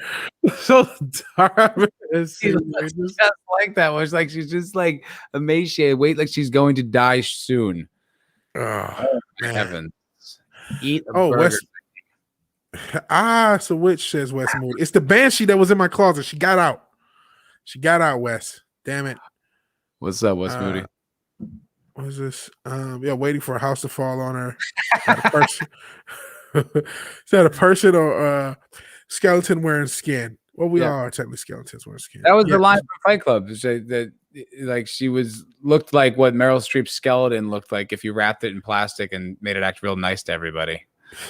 Yeah, she looks so healthy. She does not. Put her back. I can't put her back. She's escaped forever, Wes. Yeah, she's out of coming for you. She's coming for you, Wes. It'd be funny if she's wearing a leather jacket. Yeah, she's trying to be all hard ass. Yeah. Salem is calling you, Karen. Yeah, she may be a witch. Looks like an older version of Tina from Bob's Burgers. I don't know. Tina's a little bit more chubbier. Wes Moody. And So let's get back into one thing I do want to say is, hey, I'm not a pro cancel guy. I don't want her to be canceled just because she's boring and terrible, even though I think it's great that the TikTokers just said fuck you, get off our platform. I think it's funny. But let's go on and see this woman's video. That this is a great victory. Somehow it makes you smile to know that an animal rights activist is being silenced on one of the platforms. Why is that? Why does that bring you joy? Because you suck? I know why. Yeah. Because you're feeling guilty. You know you shouldn't be eating animals. You know you shouldn't be trying to exploit them. And you cannot look in the mirror and see that in you. It's like so condescending. You think you're like, don't look inside that maybe it's that you're a fucking nudge and no one wants this lecture. Don't do that. Just, it's on everyone else. You feel guilty, so you can't hear this voice of truth out there. Shut up. No, you suck. That's what this is. You just suck. Yeah. There's always that obliviousness to all of this. No matter what we're talking about, it's always that person who's just oblivious to what the issue is. No awareness. And maybe that's just, how she can't be aware. She cannot have that amount of self-awareness. Yeah. Henry Sherman thinks that Meryl Streep analogy is hilarious and it's very apt in this case. It's Fight Club. Crypt keeper in a wig. Nose can cut diamonds. I don't know. I want to go on the nose thing because I don't want to get yeeted. in case she has a certain religious and national background. I don't want to get myself yeeted, man. Did she have to step closer to the camera? Yeah. Whatever Wednesday, I'm actually down. So yeah. That'd be cool. Cast shadows on whatever Wednesday. Do they think about the poor plant lives they destroy and uproot? Yeah, they don't give a fuck about the plants. No concern. Eating steak gives me joy. Gotta do what gives you joy, guys. Zillionaire. Gotta do what gives you joy. Me. Yeah. Pretty much. No, 100%. 100%. Don't you mean we're free casting the shadows? Looks like some Venom shit going on with casting the shadows of Mando Merc. I hope the right guy wins. Disease saying hell. Are they going back? Is there a little feud in the chat? Well, casting the shadows and Mando Merc are this. Well, actually, does somebody else do casting the shadows with you, Mando? But he has both channels. I'm not sure if there's another person doing it. I'm just messing with them because they're going back and forth with each other. So I'm not sure if it's him going back and forth with himself or if it's another guy going back and forth with him. Swear I've seen her in a video game before. You've seen her. You know who she looks like? You know that one? It's actually a teacher that does that one SJW meme. Not does it, but just the one girl with the short hair or whatever. Yeah, the one who's just like that one. Not that one. Oh, the other one. She has the glasses on. She has the short hair and the turtleneck. Oh, the one who's like. That one. Yeah, that's her mom. It's funny. Mom. If you ever saw that video of that girl, like she really wasn't even that triggered. Like she was still saying obnoxious social justice stuff, but she wasn't like losing her mind. They just managed to catch like one little moment that made her look like she was one of those people. It's actually pretty funny little bit of pop culture. Yeah. So Kai MFS gets it. Mando, Merc, and Cast in the Shadows are kind of like Cactus Jack or Mankind. That's exactly. And honestly, this whole Vigilante Williamson is basically the Mankind gimmick, just with my fat black ass. She played the evil queen in Gears. Jeez, that's where we know her from. I haven't played that in a while. I bet it's 105 degrees in that room, and she got a sweater on. Martha Stewart. Martha Stewart with lymphoma. Oh God! Make a good. She would make a good character for a female villain, maybe the evil scientist. Yes, she would. Yes, she would. Creative. I created and own Cast in Shadows. However, I co-created. The other shadows could be the ones talking. You'll never know. I see Mando Merc, so it could be two different people. It could just be him. We'll never know. He's got like a performance piece going on in the chat. That's what it looks like. Or maybe he's just talking to his friend who co-created the channel from another chat. We don't know. It's the mystery. It's the mystery that draws us in. Yeah, it's like Andy Kaufman. You don't know what's real and what's illusion. Yeah. It's funny. We didn't talk about Andy Kaufman, but that was another guy I was thinking of, like different comedians who's like, okay, they just don't fit Hollywood. They just don't. I never understood Kaufman, though. I never got him. I didn't really get him, but when it like Tim and Eric and like Eric Andre and all these comedians that have come around in this era, it's like, even though I don't like Tim and Eric, I like Eric Andre. I'm like, okay, I see what his influence was. Like, I don't quite get it, but I sort of do, if that makes sense. What, Eric, Tim and Eric, or who is it that you Eric Andre, I like. You ever see Eric Andre? I don't know. I've heard him in interviews and stuff, like on podcasts, but I don't think I've ever seen any of his work, but I heard he's pretty cool. So I haven't really seen any of his stand-up, but he has a show, and it's fucking nuts. What he does is, even though he just got, I don't know what happened with him and Hannibal Buress, and I didn't see the last season. Actually, I've never seen any season. I've just seen clips on YouTube. It's just off YouTube clips, but they're fucking hilarious. Is there a drama between them? I don't know enough to know. It very well could be, but I'm not, clued in. I'm gonna Google it while you're telling me about it. So yeah, cool. Appreciate it, man. So basically his show, he just has a show and he basically just terrorizes celebrities. Really? And then he has Hannibal Buress. Yeah. He'll have like the celebrity who has no idea who he is. He asks them like some of the craziest questions and stupid questions. Everything is absurdist. So maybe they'll start trying to answer the question. He'll just start screaming and then just jump to a table or some shit. It's like, what the fuck is going on? But seeing their reactions and just making these people uncomfortable, that's the whole drama of the show. And then the one-liners that he and Hannibal have are kind of like, that's the draw of the show. And I think it's pretty good. And I'm like, okay, I don't know if you get that if you don't have an Andy Kaufman 30, 40 years before to kind of influence like comedy that's near disturbing and just weird. And even if it's like, I appreciate, even if I don't like everything that's weird and out there, I appreciate people doing it because you need to push boundaries there. So that's where I can kind of appreciate what Kaufman was doing. Cool. I mean, yeah, I think a lot of the guys, like, they owe respect to the people that came before them. Like, I've never really like listened to a prior set or whatever. Yeah. But I understand like what his significance in stand-up, you know what I mean? So it's like, even if it's not necessarily for me, it's not even that. I don't even know if it's not for me. I just feel like it's too old for me to get it. But it's like, I respect that it laid the groundwork for all the people that came later. Yeah. Everything a lot of times stuff doesn't age well because you had to be there to understand why it was important. Yeah. And I think maybe some prior stuff is like that.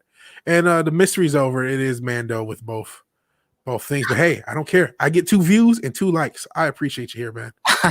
You just okay, that's funny. Well, you just leave? No, it's just funny that he just like revealed it. Like yeah. Well, I don't know if I can say that word, but that word, Stewart, maybe. Oh, so for now, so maybe you'll switch up. Why does she have a washing machine? I think that's a stove. Oh no, that doesn't look like it's a washing machine in to her like left, or to would be her right, but it looks like our left near those flowers. I think that's a countertop. I do not think she has a washing machine in her kitchen. It's an oven. I've seen them. Yeah, that other part's oven. Cincha Dildos likes Eric Andre, says he's excellent.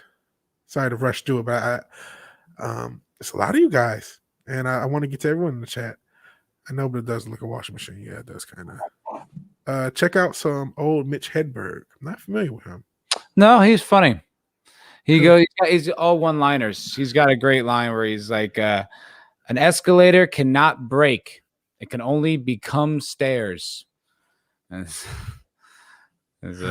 guess it's not that. I mean, he's just, I don't know. He's got good jokes. Like he does have. Yeah, yes. I saw this wino eating grapes. I said, wait. It's just like that type of humor. Yeah, I get it. I see. And a lot of those types of jokes, especially one-liners, a lot of that's delivery. I see. So most of the time it is, Mando. Oh, we should have left the mystery going. Yeah, of course, me, you get 2 for the price of 1. I like that. Appreciate it, man. And he, all eccentricity and coolness aside, he made this dope ass logo, and I'm very grateful for that. Yeah. Sounds like Stephen Wright. Okay, yeah, let's get a little bit more of this crazy ass video. This crazy ass Karen. Yeah, and real quick, I didn't find any actual drama between Eric and Hannibal. If something happened, it's all behind the scenes. Okay. But on the other hand, you pay people to rape, torture, and murder these innocent animals. Wait. Yeah. I know you're not supposed to say this word on YouTube, but I just gotta hear what she said again to make sure I heard it right. Yeah. That in you. You're suffering from cognitive dissonance. You think you're a good person, but on the other hand, you pay people to rape, torture, and murder these innocent animals who never. Okay. If you would have just said torture and murder, I would have said, whatever. I don't know about the cognitive dissonance. I don't know if we're the ones suffering from cognitive dissonance. Is that like a different type of wagyu? Like if it comes pre-draped, you know what I mean? Yes. Like, who is draping these animals? What are you talking about? Like, what? She said torture and murder. I'm cool. She said what? Really fancy bacon. It's like you drape it first, for years, and that's how it gets really tender. What the fuck is wrong with this person? Like, is that like maybe it's like a foie gras thing. Isn't that what they do to the ducks? They like feed it until it like it just like it's sick, and they just take the liver out, and it's delicious because this diabetic duck tastes delicious. 100%. And so maybe they grape animals to get that flavoring. I don't know, but yeah, I just have to make sure. So you can see why we haven't gone a full minute into this video. We're 54 seconds in. Could you imagine? So hateable. Like seeing this person every day on your social media platform when you're just trying to look at thoughts twerk, and then you get this bitch coming up. Could you imagine? I guess the thing was she went after some Minecraft kid or whatever who's got like 4 million followers or some crazy it's 16. He's got 4 million followers. But apparently. And so I think that's what stirred this uproar. They were just like, who is this grandma coming into our community and like talking shit and trying to lecture everybody on why, it's always funny because these people who are always lecturing, like these SJWs, they always act like they've got the answer, but they always appear to be miserable. Miserable and clueless. Yeah. Yeah. So basically she came at the king and missed. The king of TikTok and missed. Dildo. This cow was fed only on nuts. These nuts. She acts like, oh man, what is it? What did you say? It's true. Okay. Tried to pack this tennis against the wall, then I realized I'll never be better against the wall. Better than the wall. I love that guy Zillionaire. Not sure what is that a Stephen Wright joke?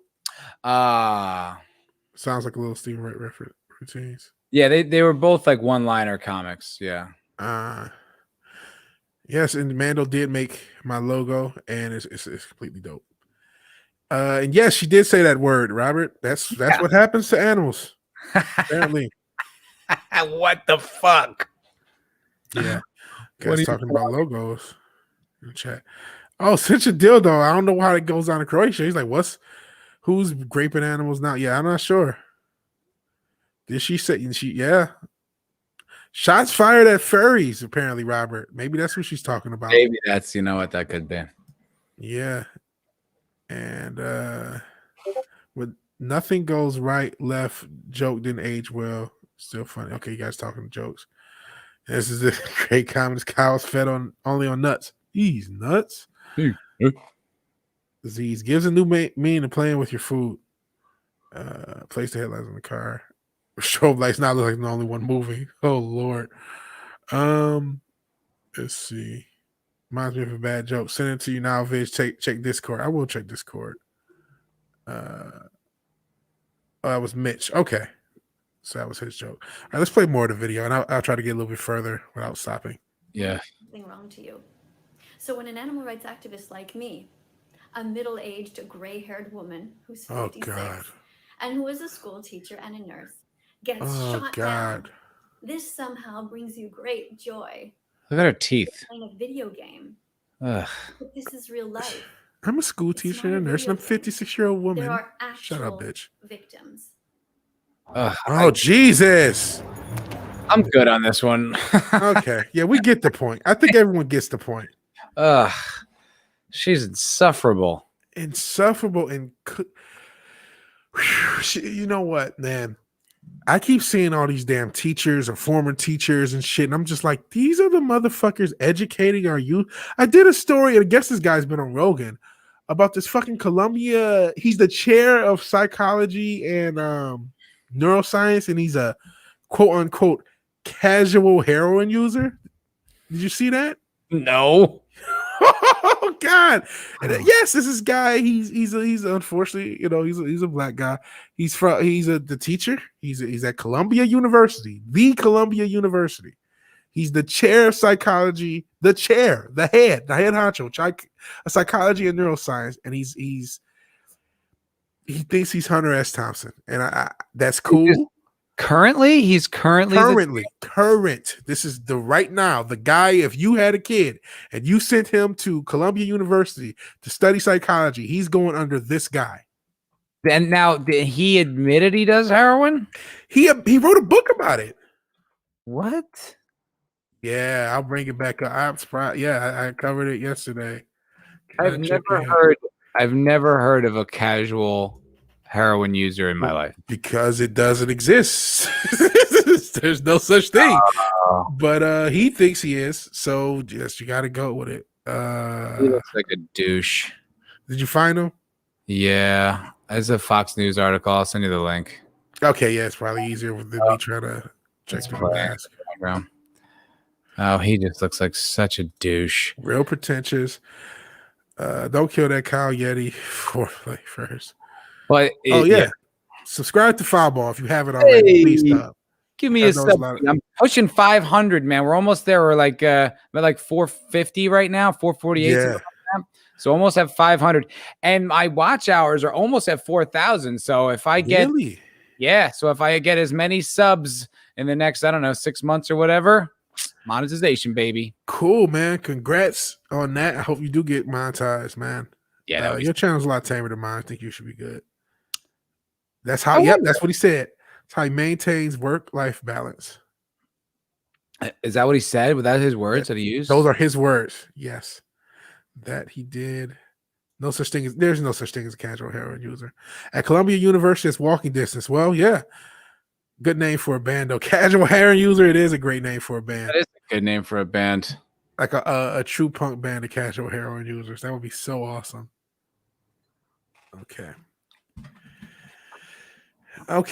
Now, here's the thing. I'm on the libertarian side. So what he said, the one thing he says, legalization of drugs is a fundamental right. I don't know about fundamental right, but I am actually pro decriminalization. I am not. And I can talk about that if you like. And that's fair. That's fair. I'll tell, but in saying pro decriminalization, I'm not pro the use. I'm just a person that says, well, I believe you have the right to do things so long as they don't infringe upon me. But with something like drug use, you may infringe upon me because you may fuck yourself so much that you end up getting into, taking research for the system. And so that's the best argument I ever heard was made by the punk singer, actually, Jello Biafra, from the band Kennedys. He said that, and I was like, damn, that's a good point. He was saying, like, there really doesn't need to be any drug laws because the things that people do, like, because they say, well, if you do drugs, you're more likely to commit crimes and this, that, and the other. He's like, well, then prosecute them for committing the crime, but the drug itself is not hurting anybody, so there's no reason to say that you can't do it. And that to me is like the we should have a death penalty law. It's like, yeah, we should, if that was perfect, if it was a perfect system where we could just every single time a drug user stepped over the line, we prosecuted him. But I live in Los Angeles, dude, and like the essential decriminalization of drug use here has created a haven for drug addicts, and they are fucking everywhere. Every single underpass is just like lined with tents. Like there was a woman living outside my window for a long time. Thank God the LA's finest got rid of her recently, but she'd make noise all night. It was disgusting. And like it just creates like this dystopia where you basically have created no consequences for living in this drug lifestyle. So while it's like, yeah, it sounds good on paper, you better be willing to be like Germans in the 40s on every other law, because you are going to have some problems on your hands. So here's what will be my counter, and I'm not 100,000% sure if this is the case. So you can correct me if I'm wrong. Right. Doesn't LA and in California, don't they also do the like encourage needle thing, like free needles and all this other shit that also goes along with it? Yeah, I mean I think the idea behind that was that's a health issue where I think it was to stop the spread of AIDS, where it's like, okay, at least if we're giving out fresh needles, it'll decrease the use of because it's like, I guess if you're an addict, you don't really care. You'll carry around the same needle for weeks and months. And if you're giving out fresh needles, at least then, because it's not like they sell hypodermic needles at CVS. So it's like, okay, I understand that, but then they go one step further. I mean, like a lot of these places, like these encampments have like wash stations and like porta potties and shit like that. That's the thing. That's what I mean. Like somebody brought it up in the chat. Like I know Portugal was the first one, but yeah, there are countries who have decriminalized and their crime rates plummet, but they don't do the thing where we also go and encourage it in every other way. They say, hey, it's legal, but you're on your own. If you fuck yourself up, that's it. And if you look at what Oregon's did, and here's why I like it, they have decriminalized everything in Oregon, but they're going to use the taxes they get from weed use for treatment. And because my thought is alcohol is legal, and that's something you can totally get off the rails with. You know what I mean? You can totally fuck your life 100%. Obviously, it's not as addictive and potent as other harder drugs, but it's like you have the right to do it. You just have to be in a society that's not encouraging it. You're like, that's the issue. Decriminalizing to me is having a neutral stance. Like, hey, you have the right, so long as you're not harming anybody, to do whatever you want in your own house. The issue is when you have these, like, similar to the lady we just shown, these crazy like wokies who go too far with it. And it's like, if it's something that, listen, I understand your standpoint is absolutely valid, because the homeless problem in LA and San Francisco and other areas that are like, I know, and Seattle is pretty crazy. There are certain areas that are super crazy and super infested with a lot of people with substance abuse issues. And I get that issue as well. So I understand that. But I do want to just, be consistent. I am on the libertarian side if I have to pick a side with anything. And so in general, I do support decriminalization, but I do not support encouragement. And I'm against the Colombian. It costs $60,000 a year, about $30,000 a semester to go to Colombia. That's not tuition. That's just tuition. That's not room and board. $30,000 a semester. I thought it was much higher than that. That's without room and board or books, and that was just a generic program. That was like a generic price. I said, yeah. I thought it was close. So it could be 70. And when you're out the door, it's closer to 70. When you add the books, you add the room and board, it's probably over 70 actually. I mean, I Google. Go ahead. I Googled it and it says $61,000 Columbia University tuition. It says this is all just from Google and Wikipedia. I guess it says the average annual cost before aid is about 80 grand and after aid is $22,000. Okay. Yeah, I checked it out. I was on their site the other night and put it up. Captain Trek, you're welcome. And I will try to DM you on Twitter or Discord or Minds, and you can DM me on any of those as well. But Minds is the best place to reach me. And I'll check you out in there. What else did you guys say? Sentient Dildo is talking about California is a terrible example. Portugal and Uruguay did it completely different and had incredible results. You have to have different programs alongside legalization, employment, and such. Yeah, I mean, of course, but like this is government. Like, you know what I mean? Like you can't trust that they're going to be able to do that. And if you're like opening the floodgates to disaster, I would personally prefer to keep the gates shut. Yeah. And this is the kind of opposite point. Once you subsidize something, you get more of it. You tax it, you get less of it. That is tendency how it tends to work. And so I understand that as well. It's unfortunate how bad the homeless problem is in LA. Even Johnny Roddy had issues with them. He lives in Venice Beach. It's bad there too. Yeah, it's bad everywhere. The worst, man. Venice Beach was bad before all this crazy shit. It was kind of cool, man. You just go to Venice and be like a beach hippie bum, man. That's what you do. And now it's like the whole boardwalk is it's one of the biggest reasons I'm leaving. Yeah. So just talking about the free needles were intended to reduce needle sharing between people, which is a major vector for HIV transmission or AIDS transmission, which I understand that element, but I think it created a unintended effect of subsidizing, and a lot of these programs that subsidized bad behavior as Wes. I think people need consequences, man. Like it's like anything else. It's like if there's too much like ease, if there's no incentive to improve, then I think that's how bad behaviors continue. You know what I mean? If it's encouraged, it's subsidized for you to continue to live like this, you're not going to make any effort to stop. Yeah. Yeah. And I think you brought up a good point about the way government works. Like, it's very easy to have an idealistic way on the way a law should work, even taking the example of this country did it. But we're in a different country, unfortunately. And unfortunately, our government, the way it works, they half-ass everything. So I understand being against decriminalization for the execution, because you do need a really well-done execution, or else you end up with what's going on in California. Yeah. And you're crying about Columbia's tuition. Haha, it's nothing.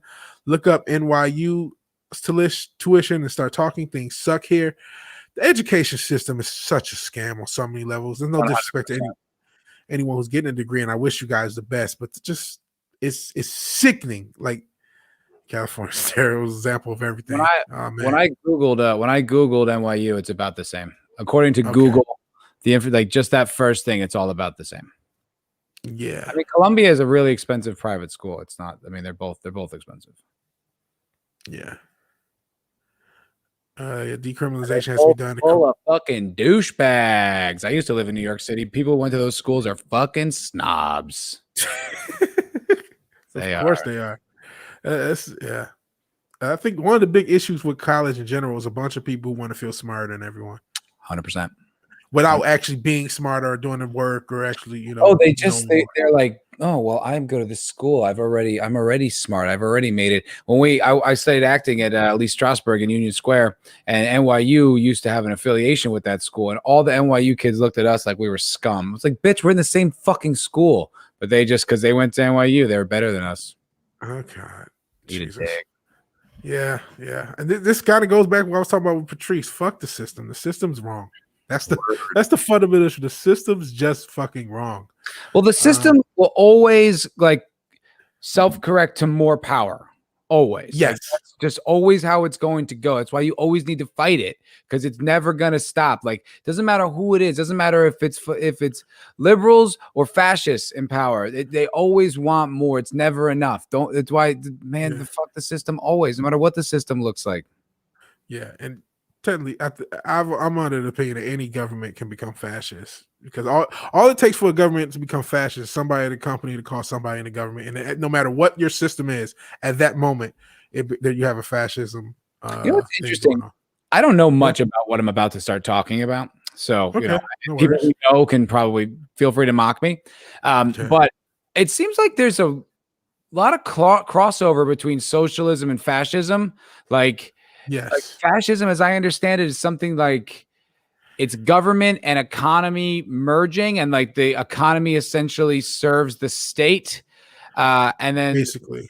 And socialism is not the same idea where it's not serving the state, but the state makes all the decisions with the economy or something to that effect. Well, in state-ran socialism, yes, that's what you end up with. The biggest like I said, there's a misnomer that fascism equals right wing. And again, so for what you said to happen, for the state to merge with the economy or economic powers, and a great example of something fascist is some of the things that happen with what's the platform, Parler. That's a perfect example of where the members of the government came down, and then all of a sudden a private citizen or a private sector, as far as Amazon, took the initiative to do something which was essentially illegal. And they just got away with it. They were able to do whatever they did to shut down Parler, and it's like they had a contract and it's not being legally enforced. It doesn't really matter because they're on the wrong side. So that's, in my opinion, and you guys in the chat, if we're both off, let us know. To me, that's an example of something recent that at least smells of fascism, at least in my opinion. Yeah. And I think the misnomer people have, because people scream out fascist when they're talking about right wing, but the merging between the corporations or the economy and the state can happen under any type of government, because again, it's just people. It's just people conspiring to do whatever it is they do. Yeah. Decriminalization, back to that, has to be done the correct way. Have drug control centers to do counseling as well as treatment. Be the place they can get to go. Again, that's like it's like, yes, in the ideal world, sure, you know what I mean, but like, where's that money coming from? Are we gonna raise taxes to do this? Like, or is it that perfect transition where now we need less police power? We take that money and it's like, it's difficult, and it's I don't know. To me, it's like the more I've just living in a state with big government, I don't think that's the best solution. No. Disease says there's already consequences like losing your job, house, and death. Maybe the people using it need help, not imprisonment. But then you have this asshole encouraging people. Like, we haven't even gotten in the article. We've been talking so much, and I'm sorry if it's me. You can shut me up at any time. I feel like I'm talking too much. You're doing great. I think he's right, though. I do think like imprisonment is not a good deterrent. Like, I don't like that system. I don't think that's right. But there do need to be consequences. You know what I mean? It's like you can't just. I mean, I don't know. This is just my opinion. I know one thing with imprisonment, and this happens a lot. You have a lot of drug addicts who like, hey, I have nowhere to sleep on the street. I'm going to get locked up, so at least I get a warm meal and somewhere to stay.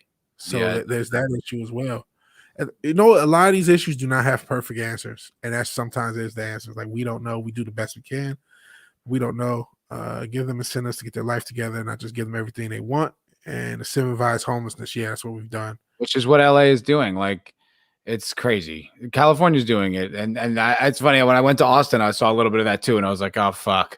But apparently, between the governor and the mayor of Austin, there's contention with that whole homeless situation. So I can't imagine it end up like the way it is here. Okay, Mando Merck says Google's numbers are way off. Trust me, NYU is 78,000 a year. Okay. Yeah, no, they're both that's both pre-aid. You know what I mean? That's all they basically, what that number was saying was that's like what's the annual average. What they ask for is like close to $80,000, which I fucking love how that never comes up when all these fucking left-wing people are like, let's forgive college debt. Let's forgive college debt. How about college doesn't cost $100,000 a year, you greedy fucks? Yes, especially when you have to, and I said this another thing, he's not the only heroin using, mushroom using hippie who's teaching your kids. So you're paying $100K a year to send them to some crazy jackass. Yeah. And have them teach them nothing. And social re-education school. That's what that is. Yeah, and they're not going to get smarter now because math is racist, as Disease says. They're STEM not. too. STEM is racist too, and sexist, and blah blah fucking blah. They've thrown out logic, and they're lecturing the world while they're just cashing giant checks. Fuck college. And doing cocaine with the money. Pretty bad. Oh, you guys talking about Hawaii. Gang violence is directly related to illegal drug dealing. Remember what happened during alcohol prohibition? Very true. Very true. Yeah. Like how the Yahtzees were National Socialist Policy Party. Yeah, that's what it stands for. Seen all the bounty hunter episodes in the real poor parts of Hawaii. Yeah, there are. There's a big meth problem in Hawaii. Apparently, like I've heard that a lot of the indigenous people in Hawaii like are fucking brutal, and they do meth, and they do not like tourists. That's what I've heard. Oh man, I've never been to Hawaii. Me neither. So a little history lesson for just another red shirt, who's proving he's the red shirt. Fascism was invented by socialist Mussolini, but socialism was international, and Mussolini was a nationalist. That's where the right-wing tropes. Nationalist was right-wing. I see. I see. I think in general, the left-right paradigm is very misleading in describing politics. At least the more I realize, I'm like, because right now we're in a state where a classical liberal is considered an outright conservative. So like, and then like you said, that the guy was a socialist but had nationalism, and therefore that's a little bit more right wing. So it's like you can be like a buffet. You can pick parts here, pick parts there, and come up with a political theory. So it doesn't necessarily have to be exclusively right or left. It could just be crazier or sane. Yeah, they do such a good job of socializing us into those paradigms, because I find myself, I'm like, wait, I don't agree with that. But I just feel, you know, I'm just so used to pushing back on like left-wing bullshit that all of a sudden I'm like, wait a minute, I don't agree with that either, though. Like, I'm not. Yeah. But you know what I mean? Like, you just find yourself like, well, I guess this is what I think now. I think all the right-wing things. It's like, wait, no, I don't. I don't. What the hell's going on? Absolutely do not. Absolutely do not. And it really oh, Godzilla, I'm not sure what he's talking about. He says boils my blood. People are afraid to say the actual word on my channel. I'll say I don't care. Oh, I think I know what word he's talking about. You know, we're not really afraid. It's just this fucking platform is censorship. You know what I mean? I've already had a stream taken down. Yeah. I was a lot of times I'll say National Socialist because that's the way of saying it. That's what they technically were. That's what it was short for. Fascism is socialism with a nationalistic twist. El Duce was communist originally. I'm glad the chat's smarter than I like that. About politics. Yeah. You guys are so on fire. I keep thinking, I'll catch up and then we'll go on. I'm like, I'm never going to catch up because you guys are going to keep chatting. True about the airfare. Seems difficult to get away from homelessness. Homelessness is going to get worse with these damn, Big Brother. They do auto censor. But homelessness is going to get worse with the way a lot of policies is, and just the inflation. I mean, I was talking to my mom the other day. It's like they've made it so now we have to work for these companies because there's not that many jobs out, and so you got to work for these stupid ass companies. So basically, I'm looking at my situation with my job, and it's been untenable since I started, but somehow I've been here a year and a half, and I'm like, it really sucks that these people, if they have the decision on whether or not I'm homeless, if I piss them off, don't know when I'm going to get another job because there's not enough jobs out there. So the job situation is going to make the homeless situation, unfortunately, worse. It says pretty much all U.S. cities subsidize homelessness to one extent or another. And it's funny because it's done in the name of helping people, but it doesn't. Sad. Mac counties that did it properly found out it's way cheaper than enforcing drug laws. So countries. Yeah, for sure. Just another red shirt. Disease. I say give them the drugs and a treadmill to generate power for Cali. I don't think that's going to work. I think somebody's going to pass out. College being so expensive only makes the rich. See, that's exactly what it is. College being so expensive only make the rich able to send their kids to a higher education. It's no longer about skill or aptitude. It's about the Benjamins. It's also basically about what's the word? Basically making it so only the rich can be successful because you need a college degree to get a job at one of these cushy, actual racist ass corporations, and actual racist ass corporations. Because if you ever worked in the corporate world, a lot like Hollywood, there's a lot of ignorance, and Yeah, you're right. Being expensive, the only people that can afford to go to these fancy schools, the fancy NYUs and the Columbias and all Well, the not really, because there's so much government subsidies that come in for, underprivileged and minority people that want to go to college. And there's a lot of money there. But then it ends up just becoming like a bloated system because it's taking all government money to subsidize its like incredibly inflated tuition costs. Like they're still getting fucking paid. And to me, that's the issue. Is they're the ones acting like we live in this like brutally capitalistic society that's so unfair. It's like you could impact that if you want to, you motherfucker. Yeah. That's on you. Yeah. There shouldn't be a market value to education the way you're doing it. I mean, you guys, you have like all these like vicious anti-capitalist sentiments, and yet you are like some of the worst. And also, it's an institution, so it's almost like a thing we don't have a choice in. Absolutely. You can make the argument that the college system is one of the major contributors to a lot of the issues we have because of the price of it, because it prices out people who could go. And you say, yeah, there's a lot of underprivileged. So now what you're basically saying is the middle class is done with college because you're only subsidizing the lower and the underprivileged, which you do. Well, I'm against affirmative action. Who the fuck am I kidding? You only subsidize the underprivileged, and the only people who can afford out of pocket are the super rich. So the middle class are totally left out of the college paradigm unless they go to a small community college. Which, quite frankly, might be good for the middle class. It might actually keep the middle class going because it might drive people more to like trade-based positions. It's like, it's like Ryan Long has been saying too. It's like, everybody has like these grand ambitions of being like a CEO and like a business owner. It's like, look, that's not for everybody. Like you might have a more satisfied life if you didn't if you did have like a normal job that you went to and worked at, you didn't have to think that hard. You just knew what you were doing and you made a good living. Maybe that's more valuable to you. It's like our entire generation was raised on this idea of like, you got to live your dream and your passion. It's like some people's passion is to have like a good family. It's not really like a passion. So like we've all been encouraged to follow your dreams. It's like, that's terrible advice. We were sold a bill of goods completely. Yes. Ironically, trade school is the much better value for return on investment now, which rich kids will never set foot in. Yeah. And you know what? I'm hoping you kind of touched on. I'm hoping that they price themselves out to where more and more companies like, do I really want this woke idiot to come from Columbia University? I don't know. I'm not going to hire him. I'm just going to. And they end up. Oh, sorry. Huh? Go ahead. I was going to say another thing. Poor people are way funnier. They are. You go work in a trade, you work around middle-class people, they're fucking funny. They're funnier. They have personality. Yes. Lots of Italians left for America because of Mussolini in Italy. Let's see. What's up, Rajesh? How you doing, buddy? Oh, Rajesh is here. I see his comment. Like that Goodness, guy. It's so yeah. Was Rajesh the dude who found us randomly one night while we were doing, I think, the cocktail lounge? He just popped up in my stream. Was that him? I don't know. I think that might have been. Paradigm I care about is up down paradigm. How long I can keep it up? Yeah, especially with that one vegan model we had earlier, right?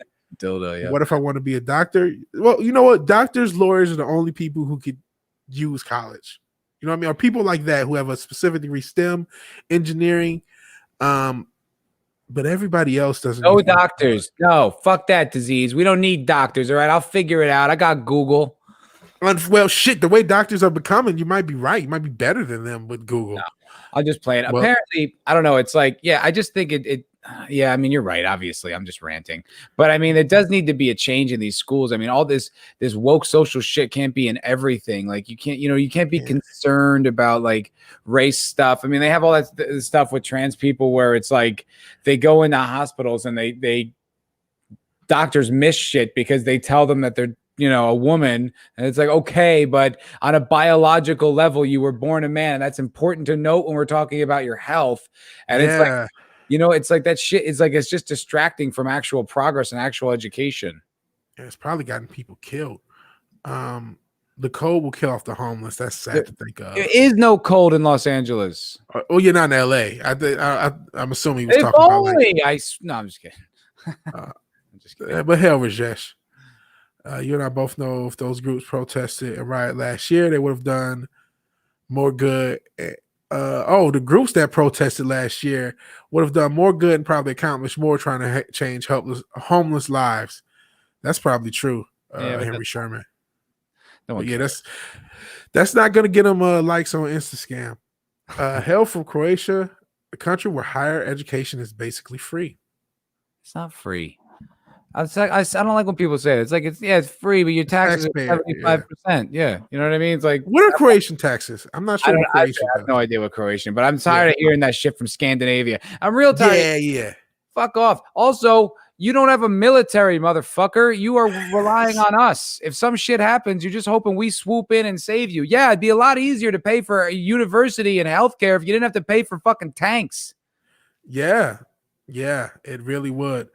They want to bring us back. I don't think we should be doing it, but don't condescend to me.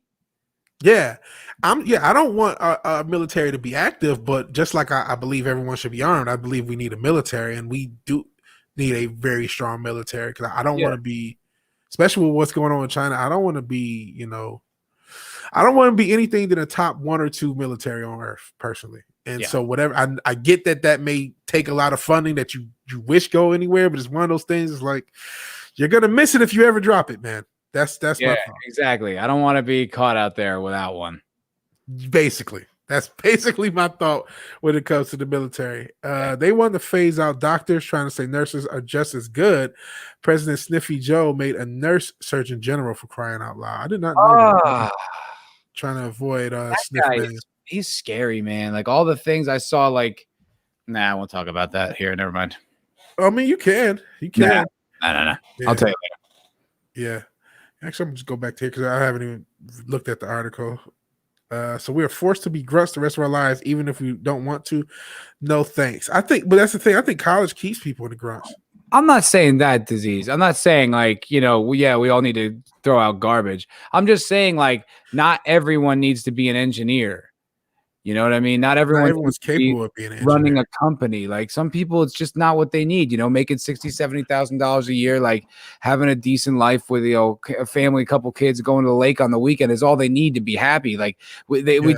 I'm just saying, a generation gets sold this grand ambition that you're all gonna, it's like from Fight Club again. He's like, we were all told we were gonna be rock stars and movie gods. We're not, and we're slowly learning that fact, and we are very, very pissed off about it. It's you delude a generation into thinking, if they follow this path, all their dreams will come true. And then when it doesn't, they're left holding the bag and they're like, what the hell happened to my life? It's like, yeah, man, if you just went and, if you're just like an electrician, you'd have had a good life. Yeah. And electricians make a lot. If I had the choice to go to some fancy ass university or go to a trade school, it would be a trade school 100%. I might still go to a trade school. $50,000 a year in your early 20s, bro, you are a ballin'. Yes. I heard that if you pay college loans, you have to pay your college loans even if you go bankrupt. Is that the case? I've never dealt with this. It doesn't protect against declaring bankruptcy. Jesus. Yeah, you still owe them. It's because they're government loans. That's why. But you do see this last year has been brutal on the middle class. People that built a business were just bankrupted. Yeah. I think that's the thing. You know what? I actually slightly disagree. I think more people should own businesses, small businesses. They don't necessarily have to be the biggest companies, but I think more people should be business owners to I think we need more revenue streams outside of a few corporations because that's a scary thing to me. The idea that, especially with this politics thing, it's like, you think the wrong way. Well, you can't work anywhere on earth. Right. That's true. That's what it would be leading to 100%. And so that's why we need small business. We need people, figuring out more ways to make money outside the system legally. I'm not trying to encourage a generation of trap artists either. But, like small businesses. I mean, 100%. There's a value and a virtue in that. I wholeheartedly agree with you. And that's true. I'm hilarious. Not sure. Want to be a physics professor. Disease did. How about that? Lord Thought says, indeed. I'm sorry if I'm skipping it over, but I'm like, you guys are so on fire. Can I get everyone? Yeah. I just have to accept that. Most of the taxes in the U.S. are misspent on BS. Very much true. That's why our infrastructure is on the verge of collapse. But hey, we got the best army. Listen, there's a way of spending on the reason a lot of that tax money has been misused. Yeah, a lot of it's the military, but a lot of it's on bullshit. That's a lot of bullshit. People don't understand that. They like that military thing, but if you look at the tax spending breakdown, which I just Googled, the majority, I think like the large majority goes to like Medicare. Social Security, I think is a huge part of it. I mean, now think about all the subsidies. There's like subsidy. I'm not sure there still are, but there were like subsidies to tobacco farmers and encouragement to not smoke cigarettes. It's like you're playing both sides, and both is costing tax dollars. I'm looking at a chart right now. Looking at a chart now. It's ascending order of what's spent most. It's health at 27%, Social Security at 23%, military at 17%. It's the third. I'm not saying our military is not bloated. It is. We spend way too much on our military. We shouldn't have bases all over the world. I agree with all that. But still, it's a misrepresentation of our tax structure. Yeah. And who was condescending you mad? Did someone say condescending? I don't think anyone called you condescending. Sent your dildo. And I don't know, maybe, I'm sorry if you answered it, but what are the taxes like in Croatia? And if you answered it and I missed it, I apologize. I know what you meant. I ain't mad. It was dildo. That wasn't you, man. That was I read a lot of on like 9gag. There's a lot of Europeans with like real snarky, condescending tones about America and like healthcare and education and all that shit. Yeah. That's all. I had nothing to do with you. Okay. I mean, maybe a little bit to you. That's it. We shall be giving aptitude tests and see what we're good at given the choice to pursue that field. That's what I think. Anyway, maybe. I mean, yeah, I think education should be a little more personally tailored. You know, it shouldn't be one size fits all. You know, like our education system is not favorable towards men. It's just it's not. You know, it's a mostly female. Was it 96% of teachers before grade 6? The first 6 grades are female. It treats men like they're defective girls, and it's getting worse. And it's one of the reasons, ironically, the trade system came back, because you had all the snowflake generation, like you said, we're all going to be special snowflakes, but then no one wanted to work. And so that let, all the kids that maybe, the class clown who didn't give a fuck in school, just got a GED. Well, now he went and got a trade. Now he's making more than you, Mr. NYU degree, you know what I mean? With no 100%. Student debt. And it's like, go ahead for sure. No, you go ahead, because you're I was just saying, like in school, like, you know what I mean? Like they basically tell you to contradict your own nature. You know what I mean? Like, especially boys, like boys need to run around, they need to consume. Like we're boys. Like, and so it's this whole thing. Like, treating them like defective girls is 100% correct. Like the system is even tailored to female like brain structure and stuff like that. Like men we're much more hands-on and tactile, and it's like it's not set up for us to succeed inside that. So like an adjustment of education, 100%. And I could go on about this a lot because my mom's a teacher, and it's shit that I'm just like, I used to think my mom's a foods teacher. She teaches culinary arts. Okay. I used to think when I was a kid that wasn't a real class. I used to think, even though it's my mom's class, I used to think, that's not real. It's not like science or math. It is, to me, the most valuable class that you're going to get in school, because you're going to eat every single day for the rest of your life. And you need to know about food. You need to know how to prepare yourself food and where your food's coming from. Like, that is unbelievably fundamental. Like, I'm one of these guys who thinks, our education should be more practical. I absolutely. Our education has become less practical over the past 30 or 40 years. Our whole lifetime was the education system getting less practical, because I'm not sure if you had it. I sort of did, but like in middle school, but our parents had wood shop and all this other stuff as normal. Even something like PE is not in all districts anymore. Wow. So and I want to go to this point. Lorthoff says money is the ultimate trap. And that's true, but the big issue with money with me, and it's the hidden issue no one talks about, is inflation, which is going to get worse, ladies and gentlemen. But there's something to be said, and I keep saying this. Minimum wage was $1.25 before they took out the silver standard, and $1.25, and silver quarters was about an ounce of silver, and the out the door price of that is about $40 when you add on the premium. It's about 28, at least last time I checked. But that's what I mean. That minimum wage, which was $1.25 in physical silver, something that was tactile, the value of that silver is now almost $30 to $40 out before you get into a premium. So it's like the money system is the trap. It makes our money less valuable. So each generation is trying to get, like you mentioned, $75K job. But when we were in high school, if you had a $50K job, you were cool. but 50K is not 50K anymore. That's where the trap comes. 100%. And then loans, interest, the yeah. whole system is designed to let you have just enough to make sure you give them the majority. Absolutely. And yeah, this is a 10 million that went to gender studies in Pakistan. That was money well spent, because we know the Pakistani could definitely use a gender studies class. I think, you know what though? They probably fucking do. They're probably the people who actually need that shit. Not like here where there's like this false, you know what I mean? Where there actually is like a real gender issue where if you get raped, they beat you up. You know what I mean? Like that's a country that actually needs it. Not here. But it's, I think also it's like not going to be received well over there though. No. And it's right now, it should not be our priority. Jesus Christ. Well, you know what I mean? We got a whole economy in shambles. We got, a country that's out of, we all know. It's like, shouldn't be our priority. But I think though, that was a little misrepresented. As much as I love destroying those people, I do think that was just the budget of the year and wasn't related to the COVID budget. It was just released on the same day. So it got a little conflated. I'm pretty sure. And like I said, you might be right, but I'm not sure. I love smashing them. I'm down to smash them, but I only want to do it if I'm accurate. And I don't think that one is accurate.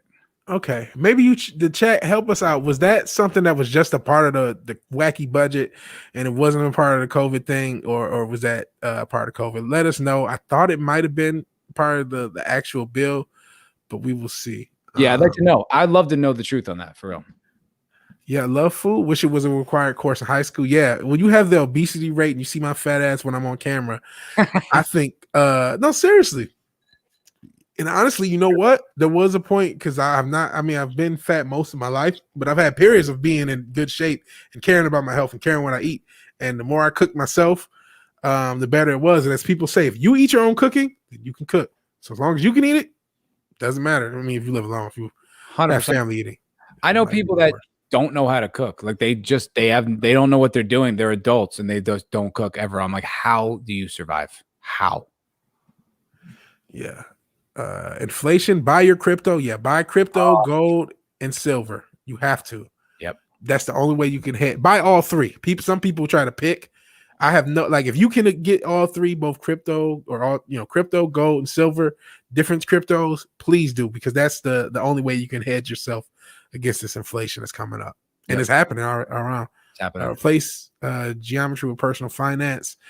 Keep geometry. Replace these crazy ass civics class or whatever they have as civics, the woke classes. Replace gender studies with personal finance. You can keep geometry because you might have that next engineer in that class. So you want him to get his foot going in that direction.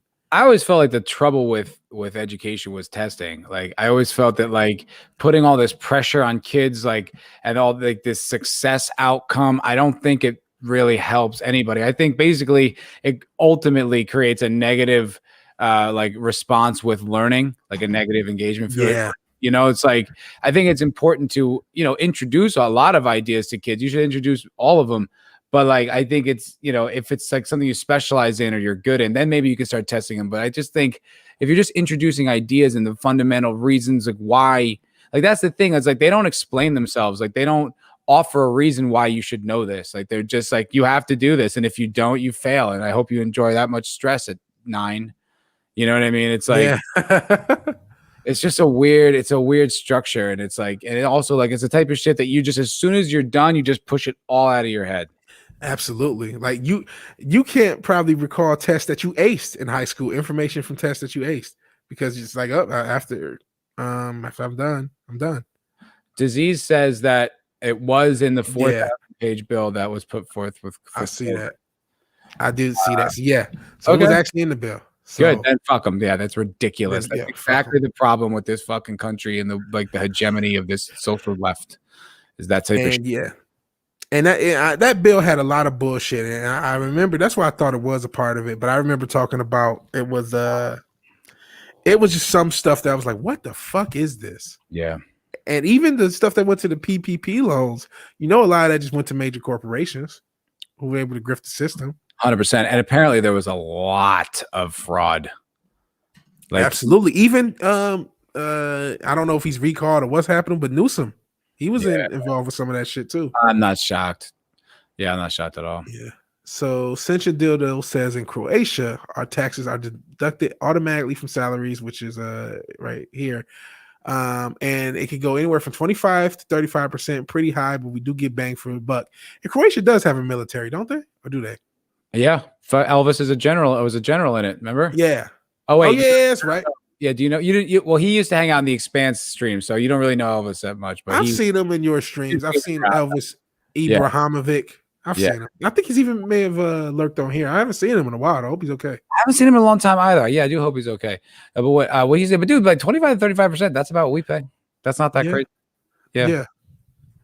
So greed, inflation is part the trap. See, that's really what it is. It's not how much taxes, it's how that money's being used. So much of our money is just not going to where it's supposed to. And that's just the real core. You can raise taxes 1 trillion% if they're all going to go into politicians' pockets. It's so bloated, and it's just, and there's all like there's just redundancies, like so many jobs that don't need to exist, and like wasted salaries, and these, like, I guess like in New York, like they ran do you know what OTB is? Off track betting? Not really. No. It's essentially you can vote, you could gamble on like horse races, but you don't have to be there. You can like just watch it. Okay. Right. So it's off track betting. They ran that so poorly, it went out of business. Like they had to close it. Gambling. That's how poorly it's like they just shouldn't be running this shit. Like some of this stuff should be privatized. Like you have incentives.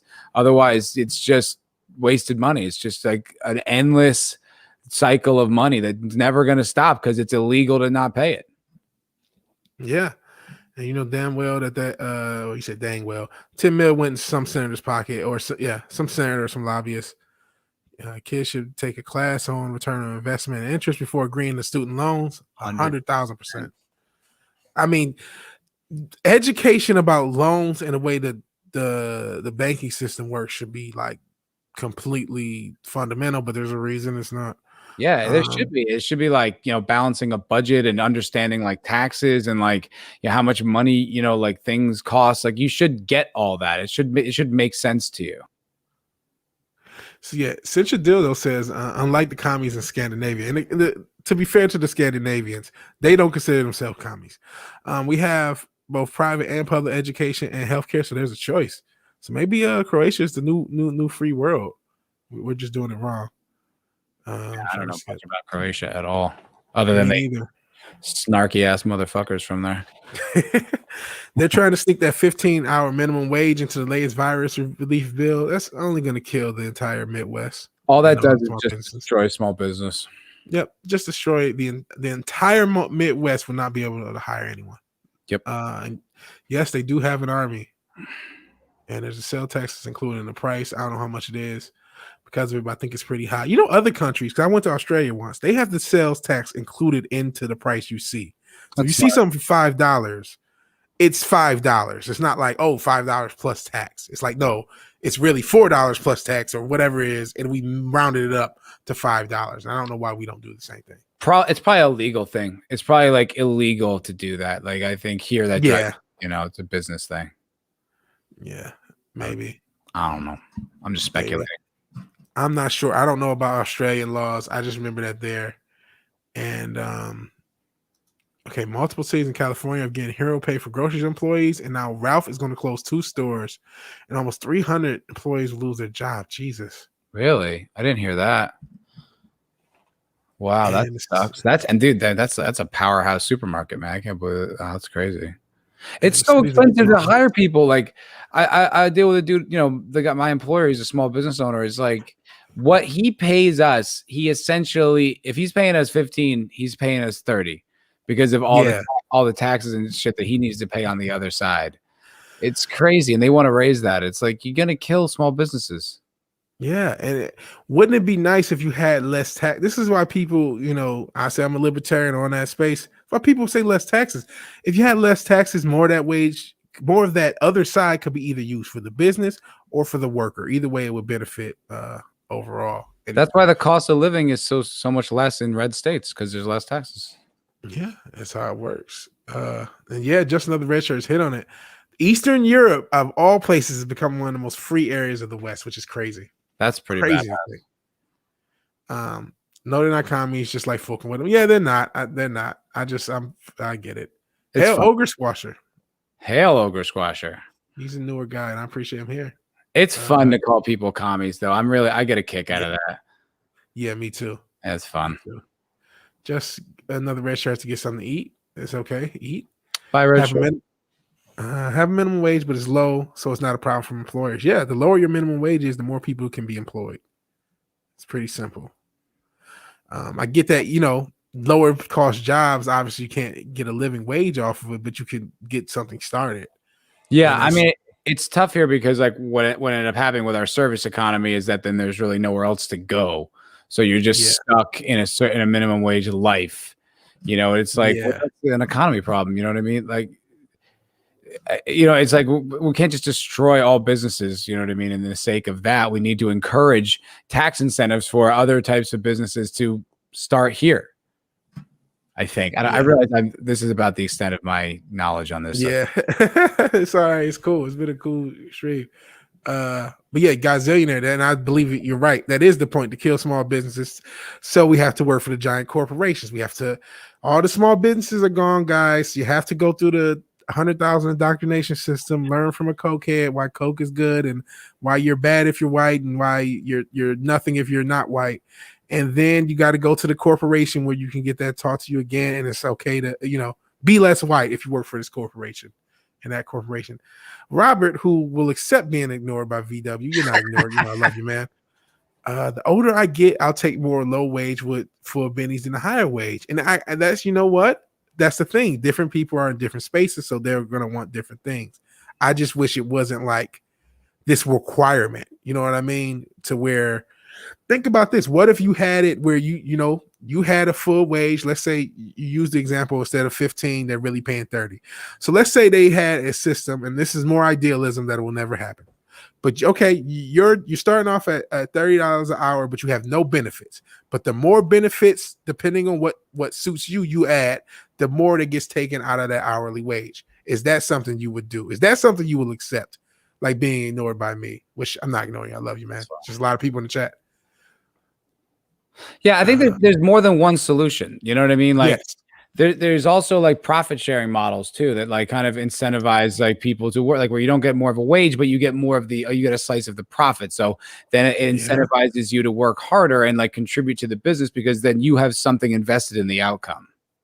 Yeah, I remember at one point I worked at Lowe's, and they were huge on getting everybody to buy stock. And I thought that was such a smart idea, because you could tell everybody there, as one company there, that everybody bought in, because everybody bought in. Literally, they had stock, and they discounted the stock so much. So you're like, you're going to buy some damn Lowe's stock. So that got people incentivized to be a part of the company and be a part of it. So I agree with you there. Yeah, Starbucks is the same way. Like there's and I've heard about other businesses too, where like everyone's kind of an owner, like it's all collective.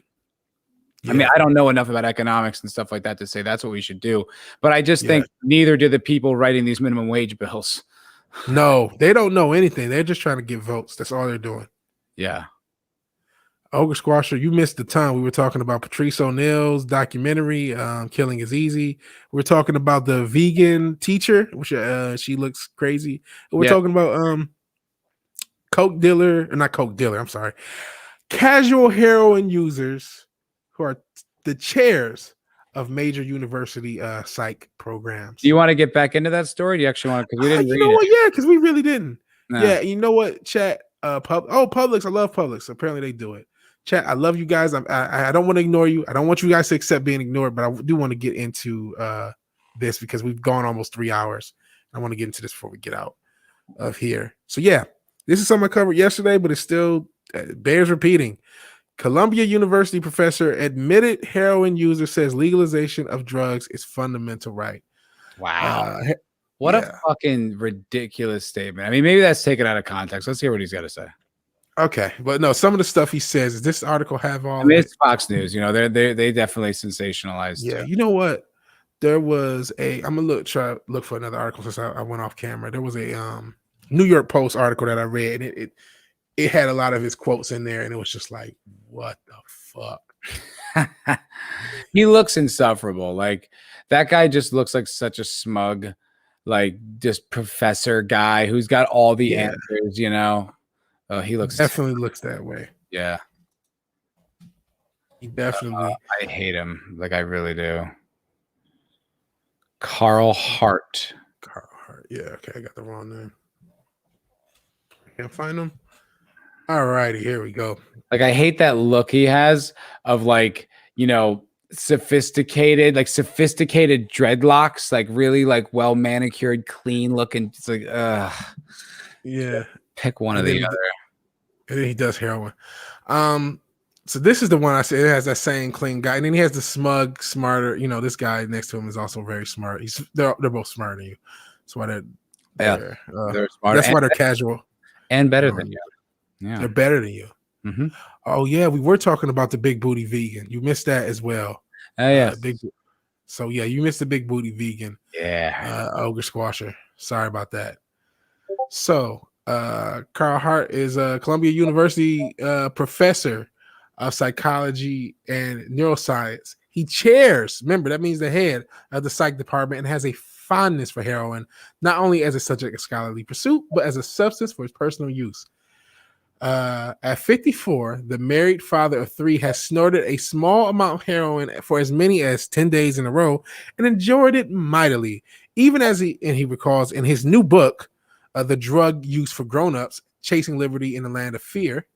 And Penguin Press is allowed to do this, but I mean, there's a lot of books that get censored, but whatever. He's experienced mild withdrawal symptoms, just mild from a little heroin, 12 to 16 hours over the last dose. And this is he says he sees it as a worthwhile trade-off. There aren't many things in life that I enjoy more than a few lines by the fireplace at the end of the day, he writes. It's just crazy. Pointing out that the experience leaves him refreshed and prepared to face another day. Thoughts before we go more into this crazy ass article of him enjoying a few lines of heroin by the fireplace. Just, you know, I don't believe him. That was another thought. I wondered if this was all fake. It's so perfect. No one who enjoys a substance has a perfect relationship with it. I don't believe. You know what I mean? Whether it's cigars or weed or this is all PR to me. It just sounds too perfect. It's like you never passed out and like fell off the couch and your kids found you in the morning and you're like, oh, that's embarrassing. Like it's all too everything. I'm just by the fireplace with my SJW approved book and I'm just having a little heroin, just kicking back. It's like, what? Yeah. What? I don't have any issues with what he's saying, but that's why I'm like, it's a disingenuousness. Yeah, it sounds like that to me. Yeah, guys saying that roasting crack on an open fire. Yeah, exactly. Like, yeah, just by the fireplace, just smoking a little crack. That's a great line. Yeah, I don't believe him. Crack rocks roasting on an open fire. Heroin up your nose. Basically. You know, heroin, I hope they're not censoring you, but it was invented for pain relief. Was it Bayer or did they do cocaine? That is where we get opiates from. Coca-Cola did cocaine. Coca-Cola did cocaine. Okay. By the way, that's a little known fact. Coca-Cola is the largest private importer of coca leaves. They still have a huge cocaine trade. I know that. I actually covered that yesterday when I was talking about the white. What is it? You had to be less white. Yeah, I talked about that yesterday on the podcast. I just did a pop-up show. Less white. It. Yeah, not China white. No, not China white. No. Back to the sting. Less white, more fish scale. More fish scale. Shout out to Ghostface. It was a great album. Ghostface. Back to this, distinguished heroin user. He studies the effects on psychoactive drugs in humans and finds his use of the narcotic to be as rational as his alcohol use. Like vacation, sex, and the arts, heroin is one of the tools that I use to maintain my work-life balance. I still just don't believe him. Like, look, is the way he's selling it Okay, I don't have any problem with that. If that's the reality of his life, I will not judge the man whatsoever, but I just don't believe him. If you had a kid, would you feel comfortable with this being the professor would you send your kid to Columbia University if knowing that they were paying him? Honestly, I think there's much worse, much more nefarious things in college campuses than this guy. Although, yeah.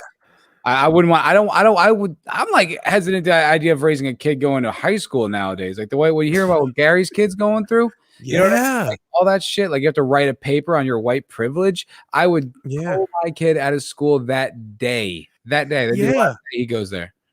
And you know something else about that? I was just in a chat, one of like shout out to Young Ripper, his Twitch chat, and somehow that subject came up, and all these people in the chat were telling their stories at either college or high school, either writing a paper about how they were white privileged or writing a paper on how they were oppressed by white people and having to write this paper by their, because their woke ass teacher wants it.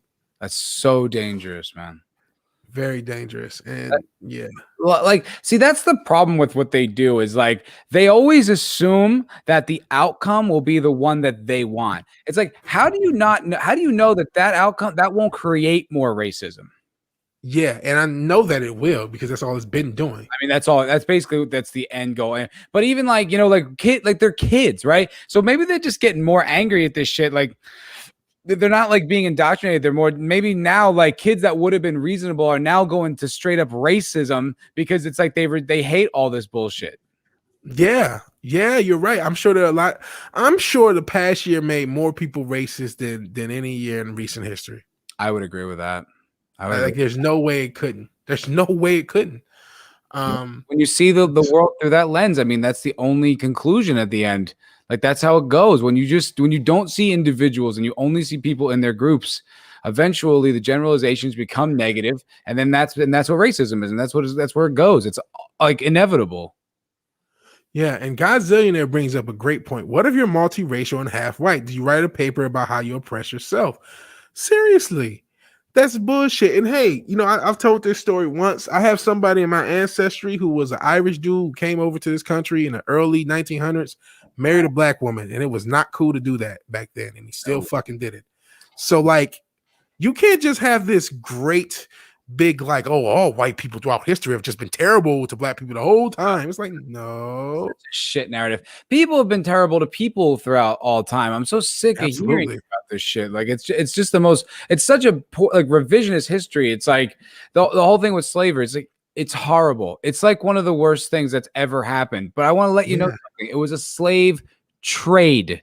They were trading goods for these people. People were being sold. It was a complicit system. It was. I'm not saying it's right or it should have whatever. I'm just saying, like, there was more to it than just the buyers. Yes, there was a whole system, a whole lot of people involved. And then if you do enough research, you'll find, hey, there were some slave owners who look like me and some slaves that look closer to how you look, believe it or not, depending on the situation. Because like if you were, let's say you were quarter black Garrett, if you were born a slave, you were still a slave. You know what I mean? Right. And that's something that a lot of people don't realize. And that's like, oh. Yeah. And if you didn't know quarter black with Garrett was quarter black, you may just consider him another white guy. 100%. I would never know he's black now. Yeah. And there were people from that time period who were in the same boat, but unfortunately, slavery was a horrible thing. And you had people who you would view as Caucasian, genetically mostly Caucasian, but they were still slaves. The whole slavery thing is so poorly represented. It's such revisionist history. Like the way people talk about it, like you'd think that all black people were owned by all the white people. Like that was dynamic. It's like that. First of all, it's not even close. Like like 5% of Southerners, I think, were slave owners. Something small. Something like that. Like that was, so those were the people that owned slaves. So that means 90 to 95% of all people did not own slaves. Yes, they lived in a system where it was legal and it was complicit, but that's 95% of the people that lived then. Okay, you go fast forward 80 years in the future, the 30s, 1930s. That's when the majority of the people that live in this country, when their ancestors come, the large majority, with all the Europeans fleeing and coming here. So that's the large majority of people that lived here have nothing, not any ancestral ties to slavery. We're really talking about just a small group of Southern white landowners that were the people that were the perpetrators. Most people in America had nothing to do with slavery whatsoever. Yeah, and thank you for bringing up again that the huge amount of immigration at the early 1900s that were the majority of, a huge percentage of white people's ancestry comes from. And again, so does my own, and I'm black, because they didn't give somebody, and that's why I can't remember if he's a great-great-grandfather or something like that, or my grandma's granddad, or whatever he was. But just like, you had to have some balls on you to do that. Yeah, and I got to give you love, because I wouldn't be here.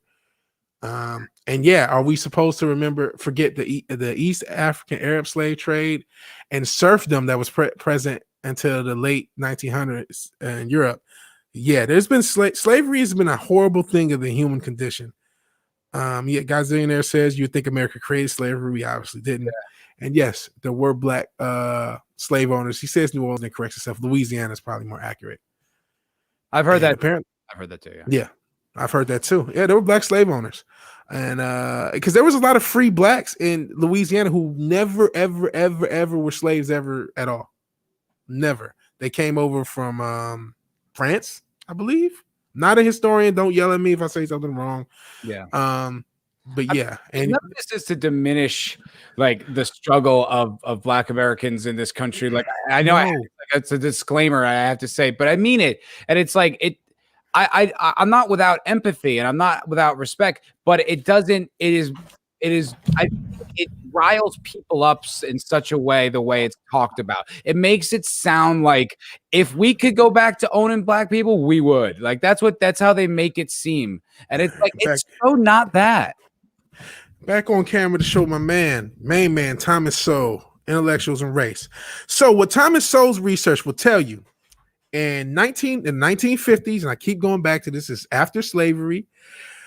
In the 1950s, and we talked about minimum wage a little bit, black people, and it's not, I don't think it's the whole era, but there are a lot of years where black men and black people were more employed, had a lower unemployment rate, and a higher percentage of marriages, which sounds crazy when you consider the single father problem that's happened in the black, or single mother, I should say, that's happened in the black community. And to kind of tie up a few things we were talking about, what happened, minimum wage got raised, and then you had bad behavior subsidized by our government, where they encourage to this day the creation of more and more single mothers. And I don't like to play this game, but it's almost exclusively from one party.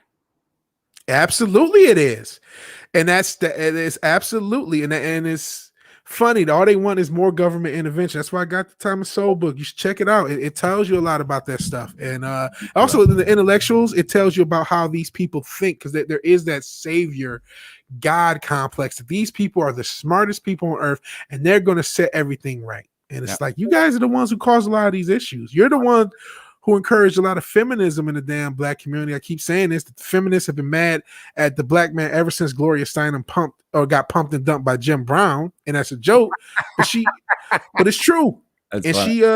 She, a lot of people don't know this. She ghost wrote the book, The Color Purple. She, that's really? Kind of people think of it. Was it her? It may not be her. It was a white feminist who ghost wrote it. If it's not Gloria Steinem, it's somebody else. And please correct me in the chat. But yeah, start off as this great black thing, but it was actually co-written by a white feminist. So there's that. Henry Sherman's leaving. Oh, Henry Sherman. Last comment says 4 about the slave trade about Middle East, and people don't know about the slave trade in Mexico too. That's your white fragility talking since your dildo. You're right. That says my mistake. And Henry Sherman, yes, of course, has to get a move on. Have a good night. Thank you, Henry. You've been here a long time, and I appreciate everyone who's been here. Yeah, honestly. Yeah, it's absolutely. So cool. It's just so cool to see you guys hanging out. Like it's wild. Like I sometimes I'm just like, what do they like about me? Why? Yeah. It's always just so appreciative that you guys are here hanging out. Well, listen, we're better than Disney Star Wars by a lot. So there's that. Yeah. Yes. At some point, pretty much every race, nationality, group has been enslaved on some level. And I'm not a racism denier. I've dealt with it, and it sucks. But the way they're going about it is not handling it. Appreciate it. Appreciate you, man. What they're trying to do is use it as a shield for their own gains of power. As far as this guy right here, this guy's just a grifter. I'm hoping he's completely lying. And looking at him, he doesn't look like a drug user, does he? No. Like he just doesn't.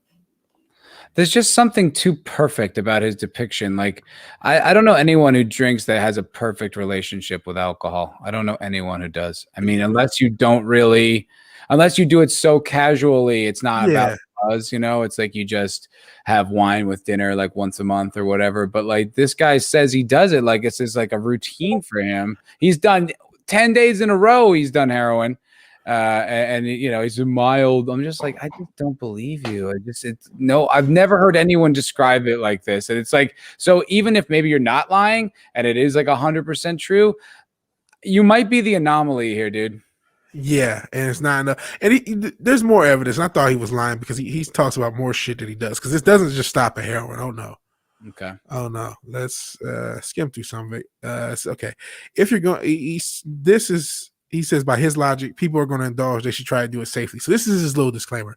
If you're going to use opioids, don't use alcohol as a background. The combination likely increases respiratory depression and death. Yeah, which is why you shouldn't probably do opiates in the first place. Also, I don't know if this man's aware we happen to have a gigantic opioid crisis in this country right now. Yes, we do. And they reference it. And because he does other drugs, it's not just heroin that keeps heart centered.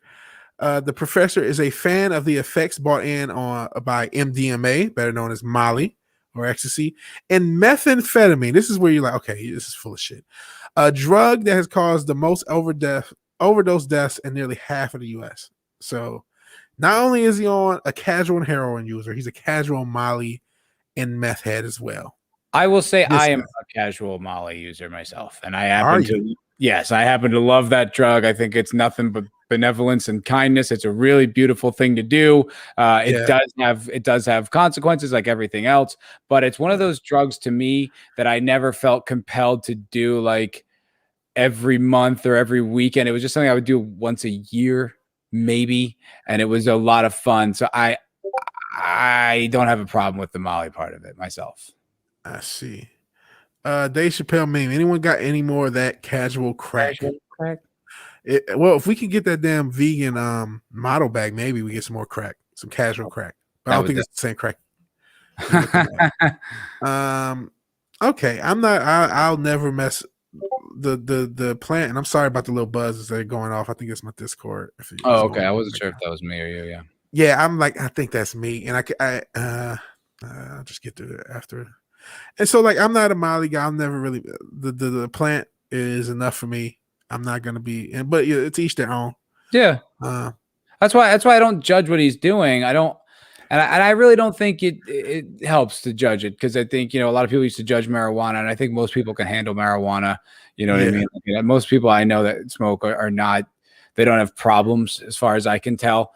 I feel like more people have alcohol issues than marijuana issues. So basically, what I'm saying is like, it doesn't help to judge. It's better to use numbers, especially when it comes to like what should be legal and illegal. But so he does Molly, the meth and heroin. And how is it that this guy is the one guy who can do it without any like negative like repercussions? How is that? I have no idea. He even found, this is where it really gets crazy. He even found pleasure in snorting a version of so-called bath salts. A synthetic caffeine. I don't know what that is. It's been linked to disturbing behavior, such from barking to breaking into homes. So yeah, the drug use just sounds so dramatic. That's why I say he's trying to be Hunter S. Thompson, I guess. I just feel like, man, I can't imagine. Like, this is regardless of whether he's lying or not. This is what's wrong with one of the billions of things that's wrong with the education system. Is like, this professor cares more about trying to sell this book and and again, I'm somebody who takes the libertarian stance. I absolutely believe that decriminalization is a good thing if done properly and not done to encourage more usage. But I'm absolutely for decriminalization. I'm just not for encouragement either. I'm not for you encouraging behavior that can be detrimental to people. That doesn't mean people can't do things safely or on their own time, but it's just like, especially this guy, he's just, oh, I do Molly, I do heroin, I do bath salts. Meth. I do meth. Casually though, just by the fireplace. I'm just a casual line of heroin in between the arts and sex. It keeps me grounded and gives me my work-life balance. It's like, are you fucking serious? And he's in his 50s. 54. And looks young. He looks young. This is an old picture. From a heart health point of view, doing meth is insane. Yeah. At that age, that is crazy. Yeah. And so, yeah, that dude is saying, yeah, bath salts make you eat people face off. Bath salts are a poison, technically, so is alcohol. Maybe he used real bath salts, like the kind you get Bed Bath and Beyond. Funny. Probably. Man, disease. Sorry to hear that. I have seen people firsthand OD on bath salts and K2. Yeah, I don't fuck with that shit either. Yeah, no. Can say it ain't pretty. Was K2? Yeah. Is that ketamine? That's the I think it's spiced the synthetic weed that people were doing. Unless it's something else. You might be right. It might be. I'm not. I only mess with weed. Allegedly. And it's decriminalized here anyway, but still, just in case. Right. Just in case. The coking dead, yeah. So yeah, this guy, I think you're right, and I question, is he just being disingenuous? I definitely think that's probably the case, because I can't imagine somebody able to just get away with doing that much as far as drugs, and it's just like, oh, yep, I'm able to just lead a normal life and just do a little heroin by the fire.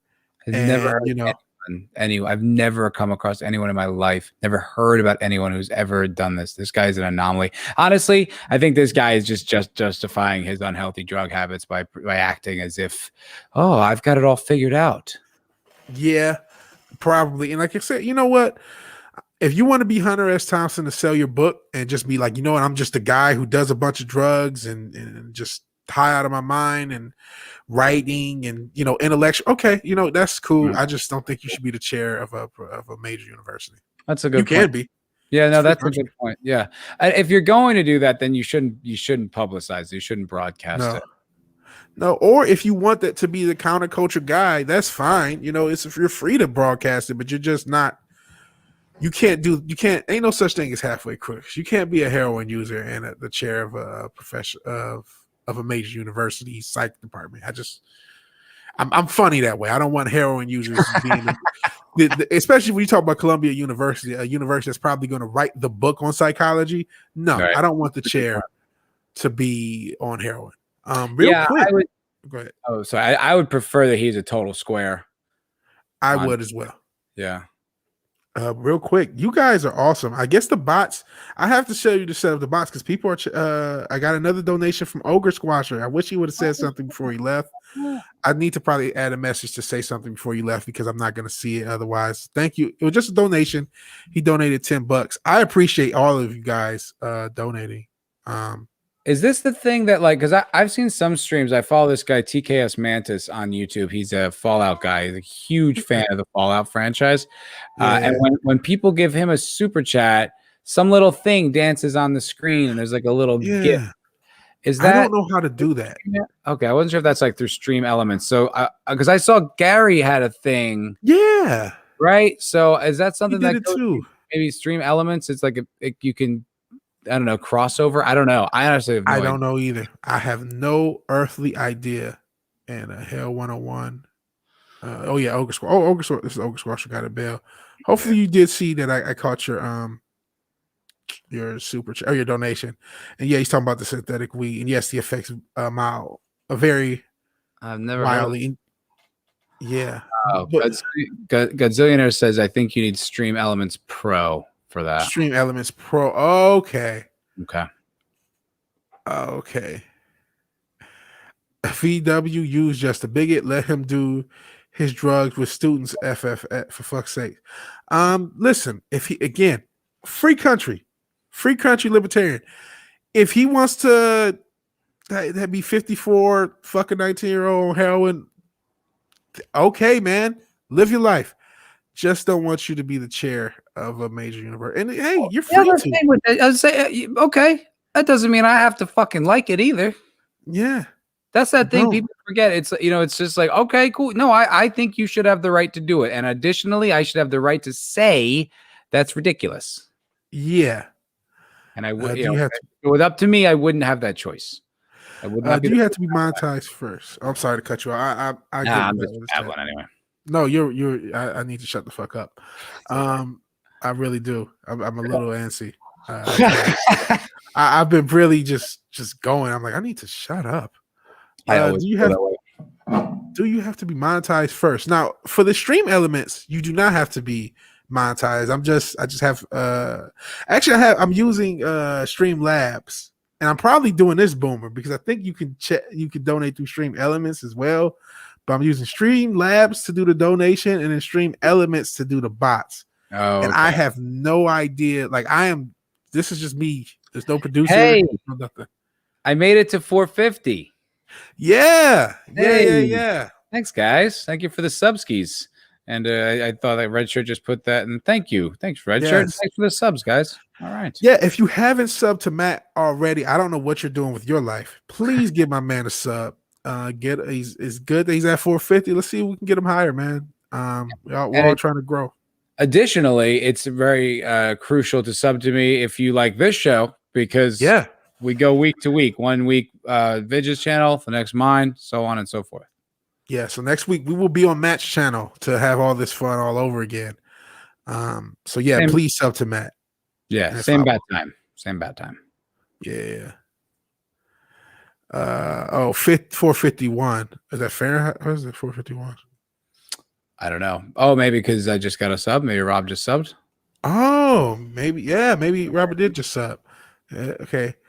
Just let them teach kids how to mainline and what can go wrong. Here's how you tie off. Now, Billy, pay attention, okay? I'm showing you how to shoot up heroin. You don't want to pay attention to this? All right, you're in timeout. Okay, the rest of these kids want to learn how to shoot heroin. Billy. Oh, man. He said I subbed, but I haven't seen the expanse yet. Yeah, and then Matt needs to plug his channel more shamelessly. Yeah, we do need to plug your channel. Thank you, Godzillionaire. Yes, I should do that. I should make more of the effort. Yeah, I kind of stopped asking for likes and subs in like my videos and when I show up places, but I've also noticed my subscriber increase, kind of leveled off. So I should make more of a whore. Yeah, and I get it because I'm at a point where I'm like, man, I really want to make sure I'm making good shit for the subs I have. Like, I don't want to have, and I mean, not to go inside baseball, I look at a lot of channels, even channels that I like, and I say, you know what? You don't really have that sub count, because I'm looking at who actually interacts, and it's not, obviously, your sub count and your interaction doesn't have to be connected at all. There's various reasons why not. But he's like, you feel like a guy that really is at a certain level, but has been artificially pumped up. And I don't want to do that for myself. So I am okay growing slow and making sure you guys in the chat really love being here and really love what I'm doing. And then growing from there, then to get I got 10,000 subs, but only 200 of them cares. I don't want that. Yeah, I think, you definitely see, or maybe sometimes creators had a big spike years ago, and then those people never unsub, but they don't interact with the channel anymore. That could be, because I definitely see that. I'm like, you have so many subs and that many people watch your views. What the hell's going on? Yeah. And I get that as well. Yeah, I mean, it is what it is. But yeah, I think it's good to gratify your audience, make sure that they like what you do, keep that connection so that they hang around with you. You know what I mean? So you get stuck with someone like Sentient Dildo for years, and then you grow that way. Yeah. Speaking of friends, Slasher McSplitter, hell man, what is up? I appreciate you being here, even though it's probably closer to the end. Yeah. I was actually gonna say I gotta wrap it up pretty soon. Yeah. I know. I just went way longer than I expected. That's okay. It was fun. Yeah. Don't want to beg, man. Yeah, I don't like begging either. Even you guys are super chatting. I'm like, do I ask for super chats? Godzilla there recently start reading the Expanse books. It's cool. Did you ever read the Expanse books? I read 1 through 3. Well, I listened to the audiobook. I can't say I read them, but I listened to them. That's something that's come up a lot on the channel, is the books versus the show. They're great. I mean, I think the books are great. The first 3 seasons of the show are exceptional. Season 4 is okay. Season 5 is the most inconsistent thing I've ever seen on TV. Yeah. Real quick, I want to touch on begging. I don't like begging for super chats and shit either. That feels weird. But at the same time, I've seen like channels. There's one channel he was getting like $100 super chats and not even reading them. I'm like, wow, this is amazing. I can't believe. And just chats. He had to chat, Cash App, PayPal, all this other shit, and he's begging the whole time. But people are fucking paying. I'm like, was he huge? Because I've seen some like gigantic streamers, like they're getting so much in there, it's impossible. Was it massive? Like it was nothing like what Gary has. It was much smaller than what Gary. No. Wow, that's he had like close to 1,000 people in the chat. Not a huge amount, big size, but to just not read $100 super or not even he was like not even acknowledging the super chats. I'm like, that's ridiculous. Holy smokes, that's not cool. No, what I really love is YouTubers talk to the chat. It's impossible for Gary, but works here. Yeah, he has way too many at this point. And to be fair, like this may sound crazy if you just start watching Gary, but like just as recent as a year ago, he would even talk and comment on regular chats because there weren't 5,000 people in his streams. There would be like, sometimes he would have streams where 700 people showed up, and that was cool. Yeah. And those days are long gone. Late night, you'll see that sometimes. If he does one that's like starts at midnight on the West Coast, like, which he doesn't do but often, but every once in a while he does. And you'll see pretty like lower numbers in there, which I always like. Yeah. A little more intimate. Yeah. Okay.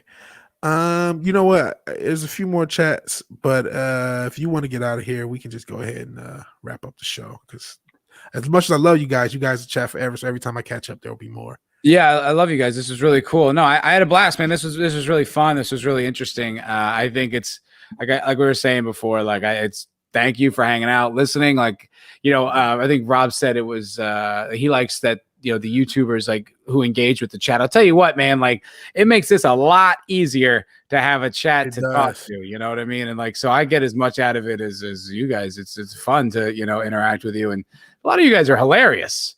So there's a lot of really funny chat guys out there. So I think it contributes to the show as much as anything. So thank you for hanging out. Give me a like and a sub if you haven't. Yeah. Hey, let's do the plug time. Gotta plug your stuff. All right. I'm Matt with Foulball Productions. We have, most of the stuff I've been doing recently have been a lot of streams. So doing this stream, we just started this our second week, and we're going to be doing this every week, either my channel or Vidge's channel, like we explained. The other live stream that I really get excited about is the MF for Cocktail Lounge that we do every Friday night, starting at 8 p.m. Pacific over on my channel. That's a blast because that's like a big hang. We get like Jake D comes by, Red Shirt comes by, Lord Thoth. We got Eric K. He came by and was on the chat, and Vidge hangs out like the whole time. So we've done a couple 6-hour streams. Yeah. Almost. Yeah. Those are a blast. You guys should come check those out. And we try to engage with the chat as much as possible. It's a fun time. So yeah, that's what's going on over at Foulball. So come check it out. Yeah. And every now and again, like what happened last week, where he got kind of drunk, and instead of saying anything, I just got drunker to try to match him. So that stuff could also happen. It's a real cocktail lounge. Yes, it is. Absolutely. I thought there was one more comment that was really dope that I wanted to. So Robert came across a streamer. There's one YouTuber that said, "Let somebody donates $20, I'll cut the stream," and he immediately unsub. Yeah, I don't want to be that guy. Ew. What a douche. Yeah. Ew. Fuck you. Fine. There's some entitled streamers out there who just think people are old, like they deserve money. I'm not one of those guys, man. I can't believe I've actually started to get donations and tip jobs. Like, cool. It's crazy. Did you watch the Resident Alien? I don't have Hulu, so I'd have to start that back up. Okay. And Robert wants to be on. Maybe one day. Yeah, why not? Yeah, I don't know. It's funny. Anything else? Does he have a channel? Do you have a channel, Rob? Can we? Yeah. Like audition Robert, yourself, Yeah. Is your channel just Robert? Because it's going to be impossible to find. Yeah. Message us on Twitter or something like that if you start a channel. Yeah. I'm at Twitter. I'm at Vigilante Will 34 because I can't get the whole Williamson. I'm at Vigilante Williamson on Minds though, and Matt only does YouTube chat with me. It's okay, Matt. Don't hold it in. Sunshine Dildo. Yeah, because he's a good source of comedy. I'm Foulball Film on Twitter. So if you start a channel or whatever, message us, man. Okay. TJ Rowe, you're coming right at the end. I hate to see it, but we have to get out of here. We've gone 3.5 hours almost. Woo. I love all you guys. I appreciate everybody here. So for Matt at Foulball Productions, I am Vigilante Williamson. This is the Culture Crime Fighter Show, just the second episode. We will be on Matt's channel next week, so please sub to him so you can see more. And thank you for showing up. As many people showed up, I blame my head, not my heart. So many people were in the stream today. This is really cool, and I appreciate you all being here. Everyone have a blessed evening and rest of the day. Peace. Bye.